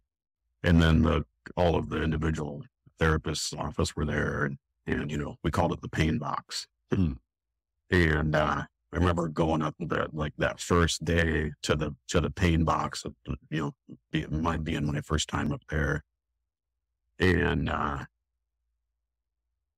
I remember looking at there's a couple of ladies, one lady in particular who was just just like a housewife, you know, kind of like a, rich housewife. And I just remember looking at her and thinking like, how on earth am I going to be able to relate to someone like her? I mean, there's a bunch of other guys in there that were firefighters and cops. There's actually guys in there that I knew from the fire service in Washington, which was kind of comforting on one hand and maybe a little bit disturbing on the other. But I remember just like, there was her and a couple other people. I was like, how am I going to relate to them? And I had said something along the line about, it was like my first or second day, and I opened my big mouth and made some comment about how, I've had probably more pediatric codes than most people, which I think is probably true. There's a lot of people that in my experience in the fire service and emergency services probably haven't had as, many pediatric codes. That was just what I thought at the time. And I just made some reference to that. And this lady spoke up like, fuck you, dude. You have no idea. And, as it turned out, she had witnessed multiple pediatric codes and mostly her own kids. And I just, in that moment, I just remember, I'm definitely famous for opening my mouth and inserting both feet. And there's so many times where I wish as I'm saying something, I wish I could just reach out and pull it back, just take it back. But I remember in that moment just getting rumbled. Just like, and I think that the therapist there, the group therapist had said something about, well, you're not as unique as you think you are. Yeah, right. And it actually, I think that environment was the best for me, because some of the other places that are more focused on treating first responders, it seems like from talking to some of those guys that have been there, that it's very much like a firehouse environment. And you got a lot of guys that maybe sort of sitting around telling war stories and maybe trying to, not necessarily one up each other, but one down each other. Like, oh yeah, you think you got it bad? Listen to my sad story. And I don't think that I would have done well in that environment.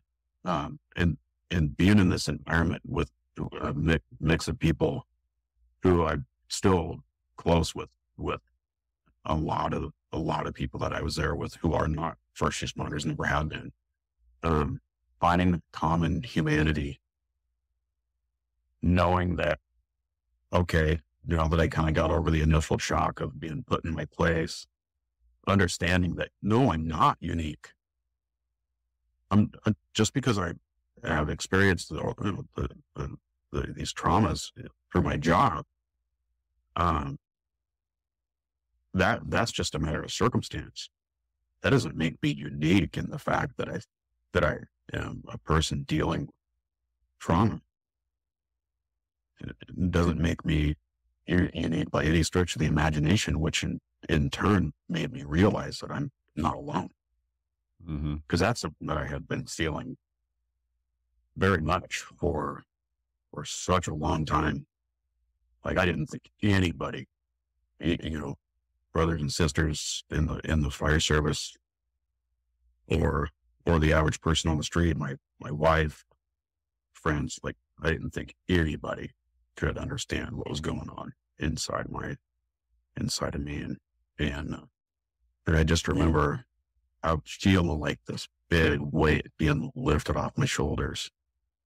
just like in that instant knowing that I was not alone and that I would never be alone again in that. You took 40 days plus, month and a half or so that you were there, and it was during the holidays. You come back to work around Christmas time. Oh yeah. And here's this. I've not been in that position, but I've spoken to a number of people who have been in that position of coming back, and it can be a weird transition back. What did you find when you transitioned back into work and life, for lack of a better word? Well, while I was there at Deer Hollow, my individual counselor, she was like, is this something that you really want to do? Do you, to go back to work? And in my mind, I was like, no, I don't want to go back to work.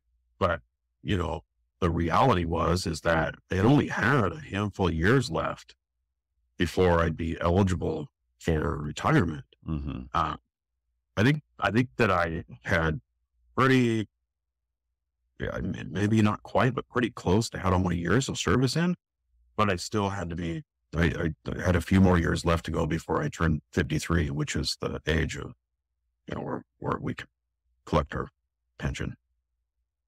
And I was like, 5 more years, whatever it was, like I can do that. Like 5 years will go by like it's nothing. I can do that standing on my head. And now I've got all these tools to deal with this stuff that I've been dealing with, it's not going to be fun, but I can do it. I can grind it out. And so the kind of the discharge social work person there at Deer Hollow, when I left, she's like, when do you plan on going back to work? And it was like, well, probably, I'm looking at the calendar. It's like, I think when I come back, I'll be like on a 4 or 6 day stretch off anyway. And so I'll just go after that. It's just like, no, I think that you need to kind of ease into this. You should probably take at least a couple of weeks off before you go back. I'll arrange it with your work and make sure that we get a couple of weeks off. And so I come back and I don't tell anybody that I'm back. I don't, I'm not getting on the phone and texting anybody. I'm not, like 1 or 2 people knew that I was back. And that was it. And it was very disorienting. I'd been in between being in detox and being in treatment there. I had gotten to a point where I was in a safe space. I had my schedule every single minute of every day was very well regimented. Right. And, now I'm home and, understandably so, my wife is, like she's not quite, she's been away from me for a while and she's been dealing with her own struggles with me being gone. And, it was just kind of it was a weird space to be in here at home. And I don't really remember it this way, but I can definitely look back and see that, that would be the case for sure. And that, my wife said that when I came back that I would just sit here at the dining room table and just kind of be on my laptop. And like she said that I would be pretty clearly checked out for long periods of time. Like she would try and talk to me and I didn't even know that she was trying to talk to me. And long periods of time would go by and I'd just be sitting here just completely checked out, and I had a hard time leaving the house. Really, I had a hard time just going to the store. I actually ended up at one point, I ended up getting a smartwatch because I needed to kind of keep track of my heart rate. Right. Like I'd be sitting around with a resting heart rate of like 120, 130. I lost a lot of weight. There was a couple of people that they're like, do you have cancer? Like I was dropping weight so fast and had a hard time going anywhere, doing anything. I really felt disoriented. And when I went back to work, I had a lot of apprehension about going back to work for a lot of reasons. One of which was that I truly felt that I would walk in to work and immediately be called into the chief's office and terminated. I was just waiting for that to happen. When I did get back to work, fortunately, I think my first shift back was at one of the stations that's like our main station's right where the admin is, so you're kind of seeing admin all day. And it was at another station where, we're kind of just like 15 miles away. They have to, you don't see many admin and, it's just the guys. And it was kind of a mixed bag when I got there. There were some guys that were like, "Oh man, so glad to have you back. And, how do you feel?" And, welcome back, and really, made me feel welcome, and I'm just like, "Oh, I just want to, don't, please, thank you. I appreciate it. But, I just want to come back and go to work." And there was one guy in particular that I'd worked with for a long time and I know that he's struggling. And, to this day, I know that he still struggles. It's kind of in a lot of the same ways that I was struggling. And, I came in and, sitting on the recliner and he got up and left. Like I came into the room, he'd leave. Unless we had a call, he wouldn't talk to me. That really hurt my feelings. And I had some guys that was the case, and I know that some of it was, I know now that for the most part, like those guys that kind of go into that category had nothing to do with me, had absolutely nothing to do with me. But at the time, I was like, well, okay, this is what happens when you show weakness. And now I'm the pariah, but I know that for them, it was probably kind of like looking in the mirror and, they were scared. And so I know that, but it was such a hard thing coming back. Like when I did go, when I got back, I didn't hear anything from, I expected that I would have to come back and sit down with human resources and I didn't know what paperwork I was going to have to do. I didn't know if they were going to have to send me someplace to do an evaluation, would be, am I fit to even come back, or, am I going to get fired, or, am I going to have to take make up a bunch of training, all this, was there, stuff that I missed that I'm going to have to catch up on. And I didn't hear anything, not a word, not an email. And when I did work up at the main station, being right there in the mix of the admin, never saw a single person from the office. For maybe a couple weeks, I saw one chief one day where he was walking through the station. I was walking the other way. We had to pass each other. And he's like, "Oh, glad to have you back." And he just kept on going, "Oh, how are you? Okay. Yeah. Okay, good. Glad to have you back. Good job." And kind of kept on going. And I'm just all day, every day, I'm just waiting for a call to the office, or I'm waiting for one of the guys on the executive board from the local to show up in their personal vehicle, because they're going to have to represent me in the chief's office because I'm getting terminated. And,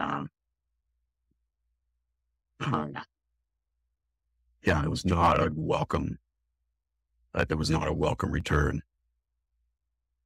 And I was getting now I was just terrified of going on calls, absolutely terrified of going on calls. I had gone, even just on routine medical calls, I would have such a hard time talking to people talking to the patient's family, whatever, talking on the radio, and just like stuttering a lot. And I was just terrified, absolutely terrified. And I had also, so so what I had found out after I got back, one of the guys, and again, it's like, I don't know why you had to tell me this, but I think you was doing, thought it was the right thing to do. But so like that day, or like on that Friday, the 26th of October, when, I guess when my wife had called and talked to the guys at my work about what was going on. And so that one captain, he, that cornered me there, and on the Saturday morning when I came in, he was working the day, and he'd go over to the chief's office, and he's like, hey, Dave's having some real serious problems, and he's probably going to need to be gone for a while to go get some help. And I wasn't in the room, but I've heard from a couple people who seem pretty good sources, and it seems like this is probably something that happened, because I think it did get brought to the attention of the board at one point, or commissioners at one point, and but the chief is like, I guess he was kind of pissed off that I was going to have to go take some time off, and he's like, I wish he would have just pulled the trigger. Jesus. I wish he would have just pulled the trigger and done us all a favor. And when I heard that,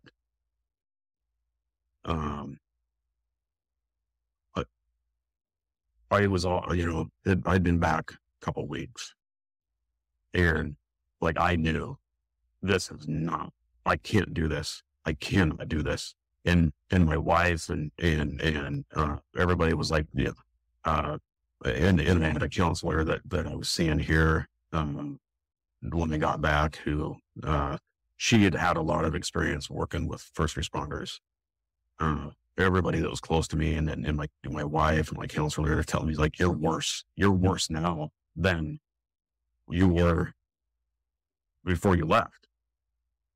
And I could feel it. Like, I knew that, like, it was really happening. And I kept playing the tape of that phrase over and over and over again in my head. Like, yeah, I wish that motherfucker would have just pulled the trigger. And I just was like, yeah, he's right. Clearly, like, I can't do this. And, how am I going to support my family? How am I going to go from this job where I'm making $100,000 a year, and now I'm going to go work at Costco part-time? That's like my best prospect. Yeah.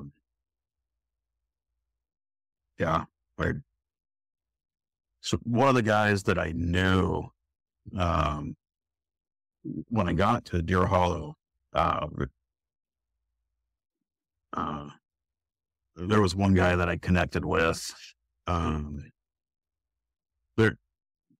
prior to me going to Deer Hollow. There was a guy from another agency who had committed suicide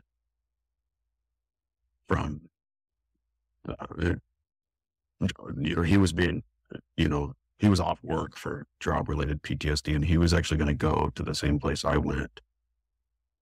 And there was a guy there when I got there that I had recognized. I think maybe we had done some training classes or something together. And anyway, talking, we knew a bunch of the same people.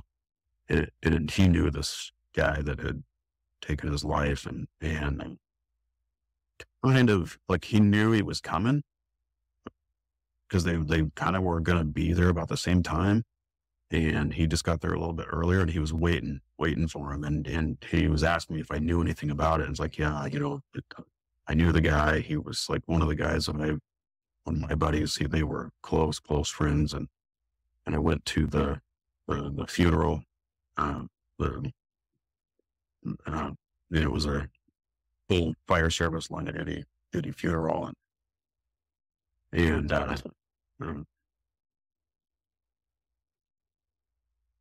I just kind of bonded with this guy over that and talking to him about that. And anyway, I knew because he left before I did. I knew that because he had talked about he was going to file an Illinois claim, a workers' comp claim. And it was recommended to him that he talk to this certain attorney that had actually previously had worked for the AG's office in Washington. He wrote the presumptive PTSD laws. So he's pretty dialed in with that stuff. And so I had that in the back of my mind, and it was just like, I have to be done. I have to quit this job. Otherwise I'm going to eat a bullet. Absolutely. No doubt about it. No doubt about it. And I know that I'm worse than before I left. And so I went down to the hospital. I was trying to find a form to fill out a claim or the labor and industries claim to a workers' comp agreement. And the only thing I could find was like if you hurt your back or something, there's a form you fill out. And so I went down to the hospital and asked for on the job injury form, because I knew that's, they had them down there, and talked to one of the admitting people that I knew, and she gave one to me and I brought it home. Like, there's nowhere in here to, like, I didn't hurt my back or twist an ankle or, tear my shoulder. Like, there's nothing on here for this. Like this, I filled it out the best that I could, and I was going to send it in, but I was just like, now this is not, it's not, the application's not even complete. I don't even know what to do. So we called this guy. They said, hey, did you ever end up filing an Illinois claim? And he said, yeah. And he said, how in the world did you even manage to get through that? And he said, well, that lawyer that I was telling you about, I called him and he took care of it for me. So I called them, and they helped me out right away and helped me just, do what I needed to do. And they had a couple of physicians. I had to go see a psychiatrist, and they had a couple people that there was like, I think one, maybe two people in the whole state that even did this, and they were both hours, a couple hours away from me. And one guy was in like maybe Vancouver, and this other guy was in Olympia. And they said the guy in Olympia,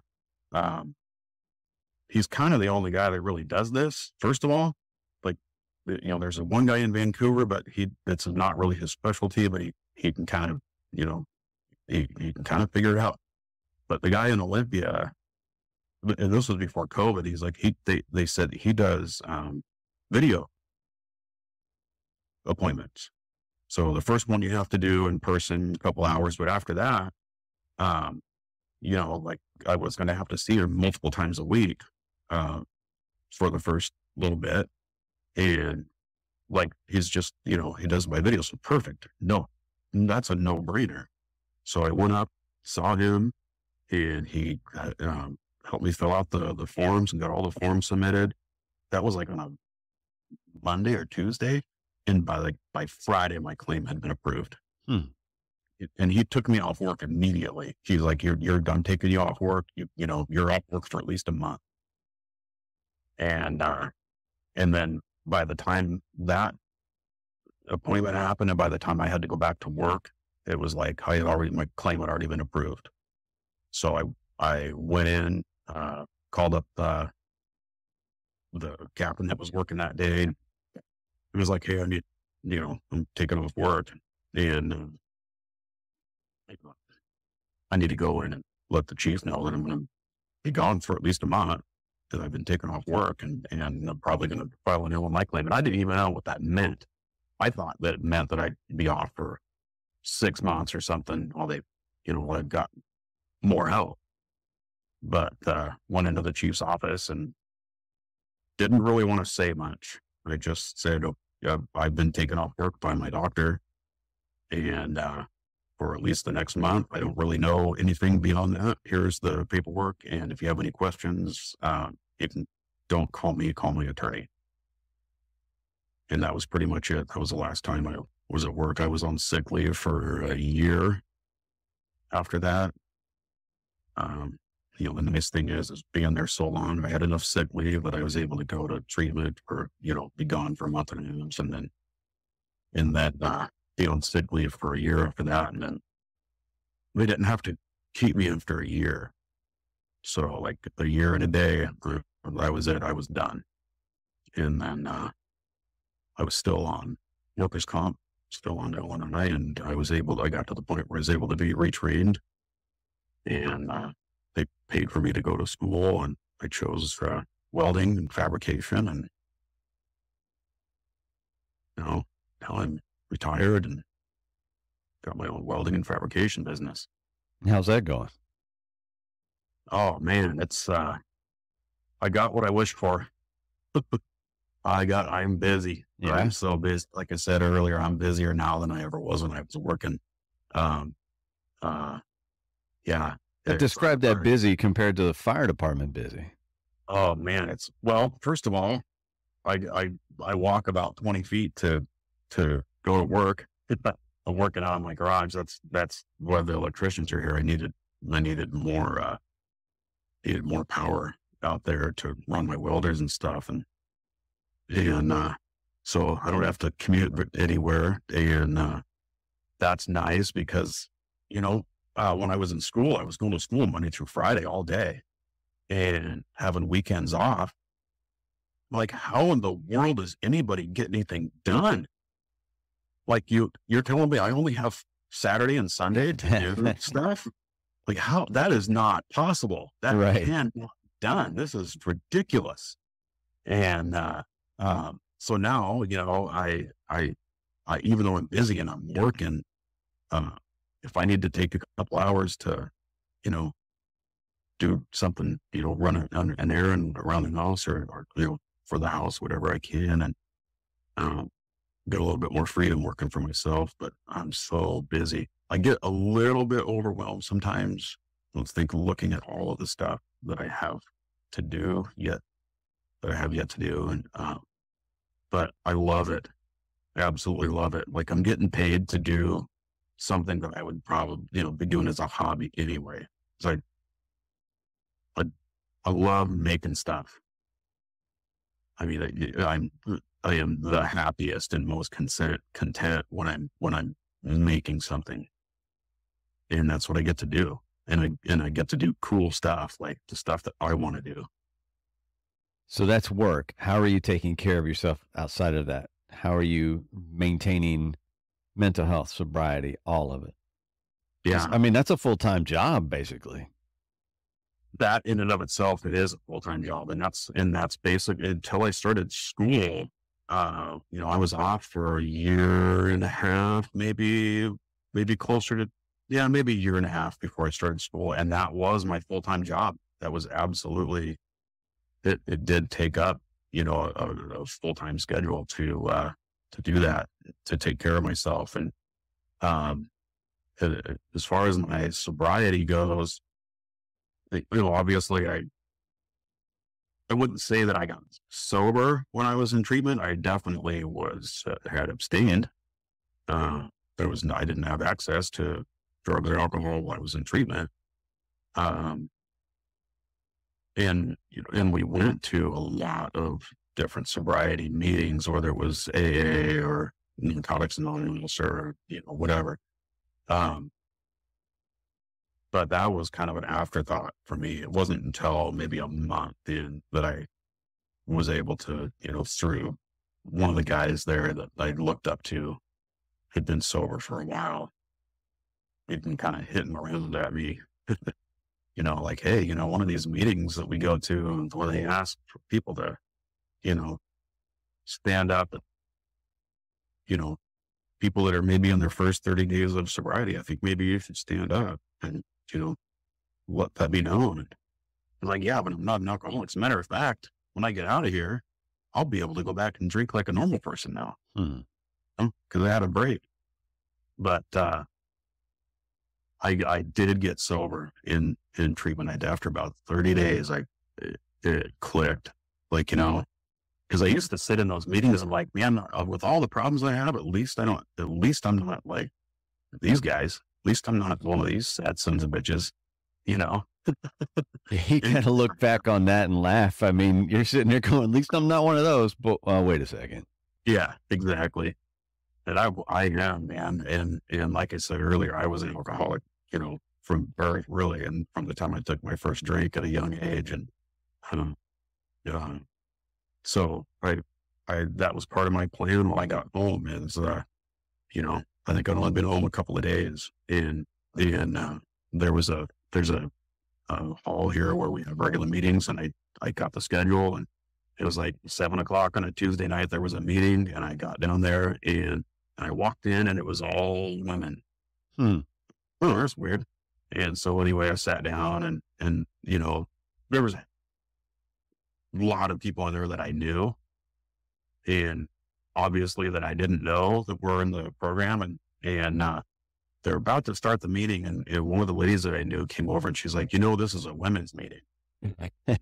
And I was like, oh man, I'm really sorry. I said, this is my first meeting since I've been, out of treatment and I just saw it was on the schedule. I didn't mean to interrupt. I'm really sorry. And they're like, no, we talked and we decided you can stay. So I stayed and I went back to another meeting again the next day. And there was a guy there that, old timer that been around a long time. He came up to me and introduced himself and he's like, do you have a sponsor? And I was like, no, I'm not really sure, what that's all about. And he's like, well, you got to ask, you got to find somebody that has what you want or they have what you want. And you got to ask them. And I said, like, well, okay, would you be my sponsor? It's not having any idea what that meant. And he said, absolutely, and he gave me homework right away. And I worked with him going through all of the steps and of AA and it's become a very, very, very important part of my life. And he told me early on that anything that I put in front of my recovery, whether it's my sobriety or my mental health and the outside issues I'm calling, he said, anything you put in front of that, you will lose. Anything that you prioritize over your recovery and your sobriety, you will lose that. So that has to be the priority in your life, your sobriety and your recovery. I took that seriously. And so for like that first year and a half, that was multiple AA meetings throughout the week, either in person or over Zoom. I got really heavily involved in the recovery meetings through the IFF. And that's how we introduced here. Talk a little bit about the IAFF recovery meetings. How do those work for you guys? So I think that they had been going on for a couple of months when I went to my first meeting, and it was actually hosted by Toronto Fire Department, their recovery group. It was during COVID, in-person meetings were shut down, and so it was kind of like there were guys in the union that saw a need. Like there's a lot of people in recovery that belong to this union, and most of the in-person meetings have been shut down. And, we got to figure out a way to keep meeting. And so there was a couple of guys that made it happen. And at that time, I want to say that there was like 4 or 5 meetings a week. And the way that I got connected was, I don't even remember how I heard about it. I think it was one of the guys that I'd gone to treatment with that had said something about, hey, have you heard about these IFF meetings? So I, checked them out.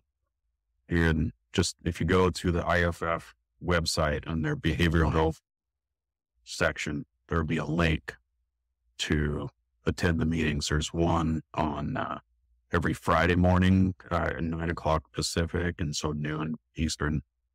And then on Sundays, it'll be 2:00 my time, 5:00 Eastern, where it's just like any other kind of Zoom meeting, like you and I are having right now. But it's just, it's like all union members or former members, active and retired, that get together to have a supportive space to, to be in, recovery and sobriety with brothers and sisters in the union. And we embrace all pathways. It doesn't have to be AA or Narcotics Anonymous or whatever. There's multiple different pathways to recovery out there, and it's an all-inclusive space. So, there's one person that hosts the meeting, and that is like the chair of the meeting, and kind of sets the topic for the day, and kind of, moderates the meeting. And, it might just be like, there's a topic and everybody just kind of talks about how they relate to that topic. And then, could be a speaker meeting where they, will have somebody come in that tells their story for like 20, 30 minutes. And then, maybe time for discussion afterwards. But then typically the meeting lasts about an hour. And then when the meeting's over, then everybody just kind of sticks around and bullshits. Like I've got, like our mutual friend, I've never met him in person, but, I've been in these meetings with him for a couple of years now. And I watched him get sober in these meetings. There's people that have come in never having been to a in-person meeting just because of the COVID, and they've maintained long-term sobriety through these meetings. And like, it's people from all over the United States and Canada, and we've got kind of a core group that has been around for a while, and lots of newcomers kind of come and go, but it's just a great space. We're down to 2 meetings a week now, just because the in-person meetings are going again. Right. Attendance has kind of fallen off a little bit, but, and that's available to anybody in the union, correct? Absolutely. Yep. There's no dues or fees, and, there's no membership. You just, if you are a member of the union, and, I think we've even had, partners and spouses. And if typically what happens is we'll get people that come in 1 or 2 camps, people that are coming in that they've already been in long-term, or they've already been sober, or they're they kind of have an idea what they're getting into. They've got a little bit of experience in sobriety in one form or another, and show up that way. And there's another group of people that are like, hey, I think I have a problem. I don't really know. I feel like I might have a problem, or people telling me that I have a problem. I came here just to kind of see. It's like, what do you guys think? Do I have a problem? Typically, it's like, if you have to ask that question, then yeah, there's an issue. Yeah. You're in the right place. You've got the right idea. Yeah, exactly. But like I said, I've seen a lot of people that have had their lives completely turned around through this program. It is absolutely amazing. It is absolutely amazing. So you're in recovery. You're retired. Mm-hmm. Quote unquote retired. You've been to school, you've been retrained, you've got a new business. I mean, yeah, things seem pretty good for you right now. Yeah. I was talking to, one of the folks that I was in treatment with, and seems like our paths have been kind of, pretty parallel throughout the whole process. And we were talking the other day about how, like, never in a million years would I have thought that this is where I'd be in life right now. I mean, honestly, I didn't think I'd live this long, truly. Right. But man, I always think, if I can go back and, like, if I would have known everything then that I know now, would I have done something different? If I would have known, in high school how badass it is to be a welder and fabricator, would I have done that instead? I don't know. I don't think I would have. I think my path would have been the same, but it just would have hopefully gone differently. Um, but just because I'm sober and just because I, have,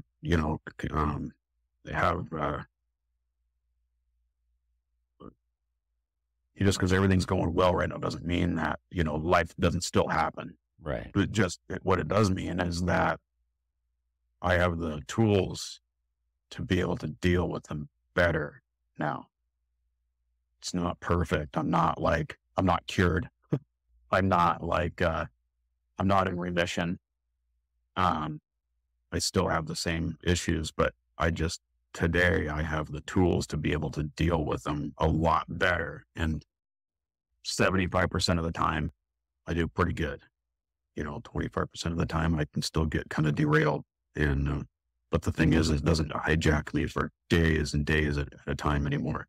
I can usually recover pretty quick, now.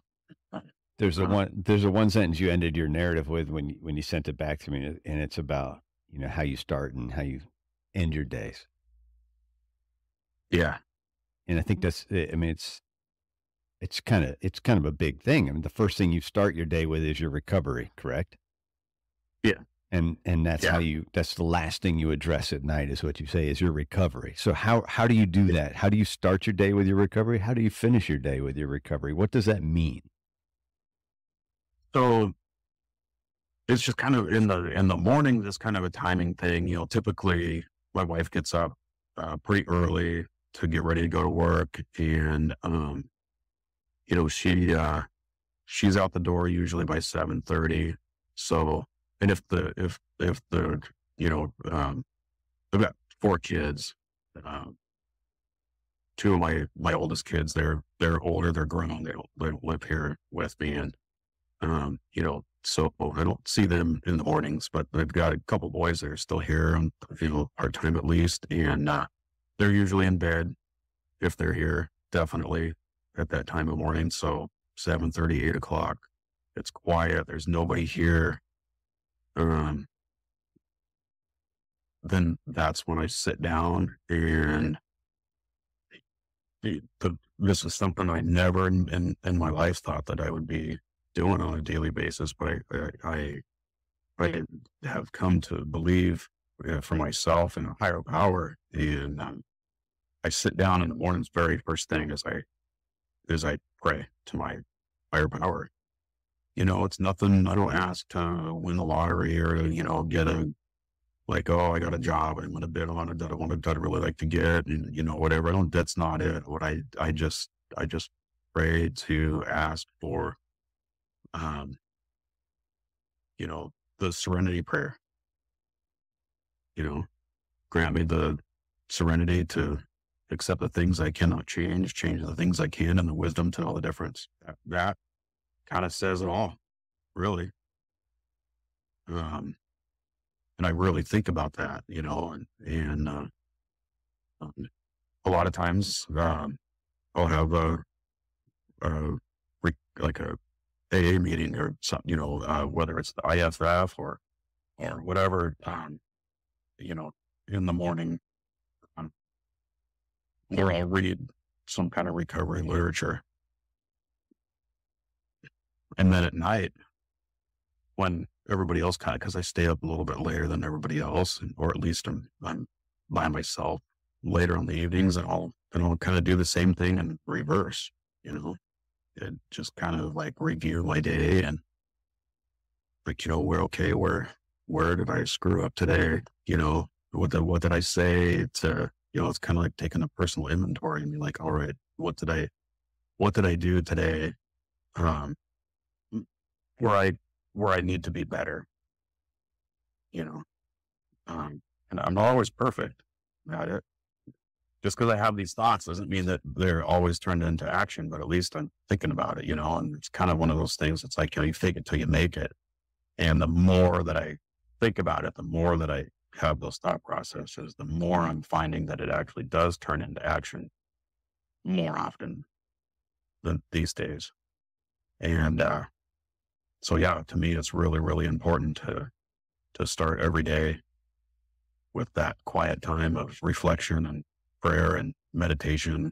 And then, at the end of the day, kind of going back over that inventory, do I, is there an area where I need to, continue to work on improving? Did I really screw up bad today? Do I like really owe somebody an apology? Like, do I have to make an amends to somebody maybe first thing in the morning, or do I just need to make sure that I check myself on certain behaviors and just learn to, improve?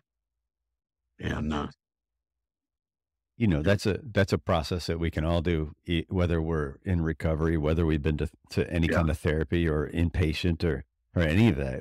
It's something that we can all do morning and night, is to kind of touch base with ourselves, basically check in with yourself, make sure where you're at before you go to bed, check in, see what the day was like. Did I have any major fuck ups along the way? Can I correct something, or can I talk to somebody the next day and say, hey, this is what's going on?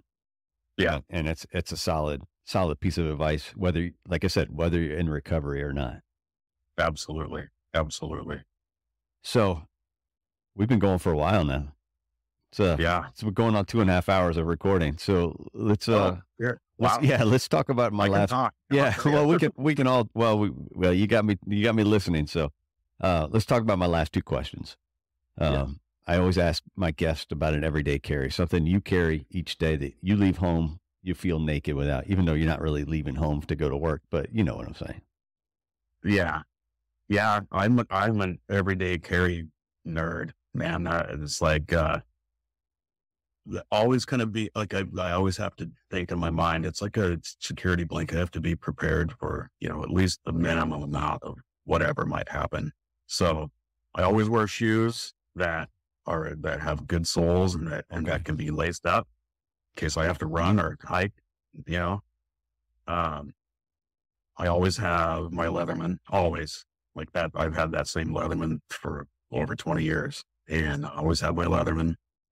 And, usually a pocket knife. I always have my phone, and I usually wear kind of like super low profile cargo pants. Like, they don't really look like cargo pants, but they've got, kind of like tight pockets on the side. So I always have like a little pad of paper and a little pen, a flashlight, a lighter, and a little,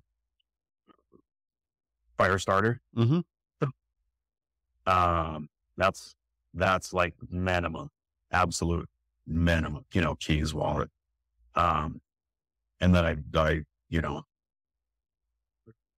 carry some other things that, I've got my belt that it's like inside the belt's like a little hidden compartment. So, I've got, just a little bit of cash and, little saw, like a little cable saw and handcuff keys, stuff like that in case I ever get kidnapped. And so you feel like you're at a threat to be kidnapped any moment?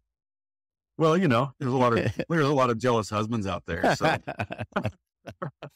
What about a book, my friend? What about a book? What have you read lately, or what stands out to you as something you feel like you want to share with an audience?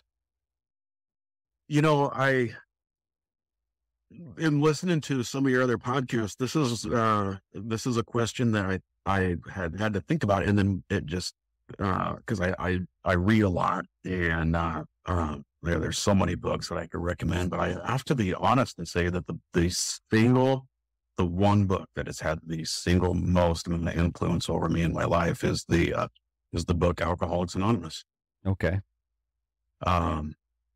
It's the first 164 pages of the book are, like we had touched on earlier. You don't have to be in recovery.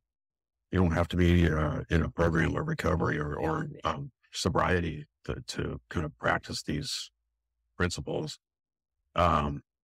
It is like a manual. It's like a textbook for life, really. The 12 steps and 12 traditions to Alcoholics Anonymous, which is my program for sobriety. Like, you could easily apply any of those steps, any of those principles to your everyday life. Absolutely. absolutely. It's a wonderful book.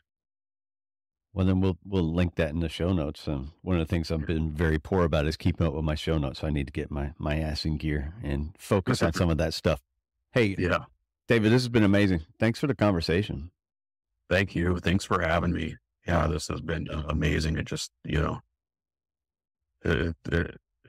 somebody out there is going to need to hear at least something that one either you or I had said, and that's what it's all about for me.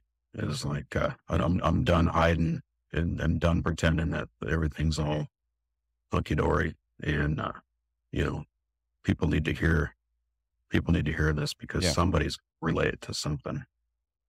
I need to reach out to our mutual friend because he's back in the county. He's back in my area right I now. know. So I got to reach out to him. I haven't seen him since he's been back, but we talked on the phone and we talked about meeting up, and Good. we need to get a lunch, and once he's out of that EMT class he has to retake, we'll grab a lunch. Yeah, talk about being able to go back in time, knowing everything then that or that now. He gets to do it. He gets to do it. So we'll see how it goes. I'm rooting for him, obviously. Me too. So, well, sir, go enjoy the rest of your day. I appreciate the conversation. This one will be out pretty soon, so I'll let you know. So that sounds good. I appreciate it, brother. It's been awesome getting to talk to you and getting to know you. Well, stay in touch. Don't be a stranger. Yeah, absolutely. I got your number. Yeah, you do the same. All right, man. Take care. Take it easy. All right, we're out. Thanks for listening to another episode of The Things We All Carry. Head over to the website, thethingsweallcarry.com, for show notes, resources, and to sign up for the newsletter. Until next week, take care of yourselves and remember to check in on each other.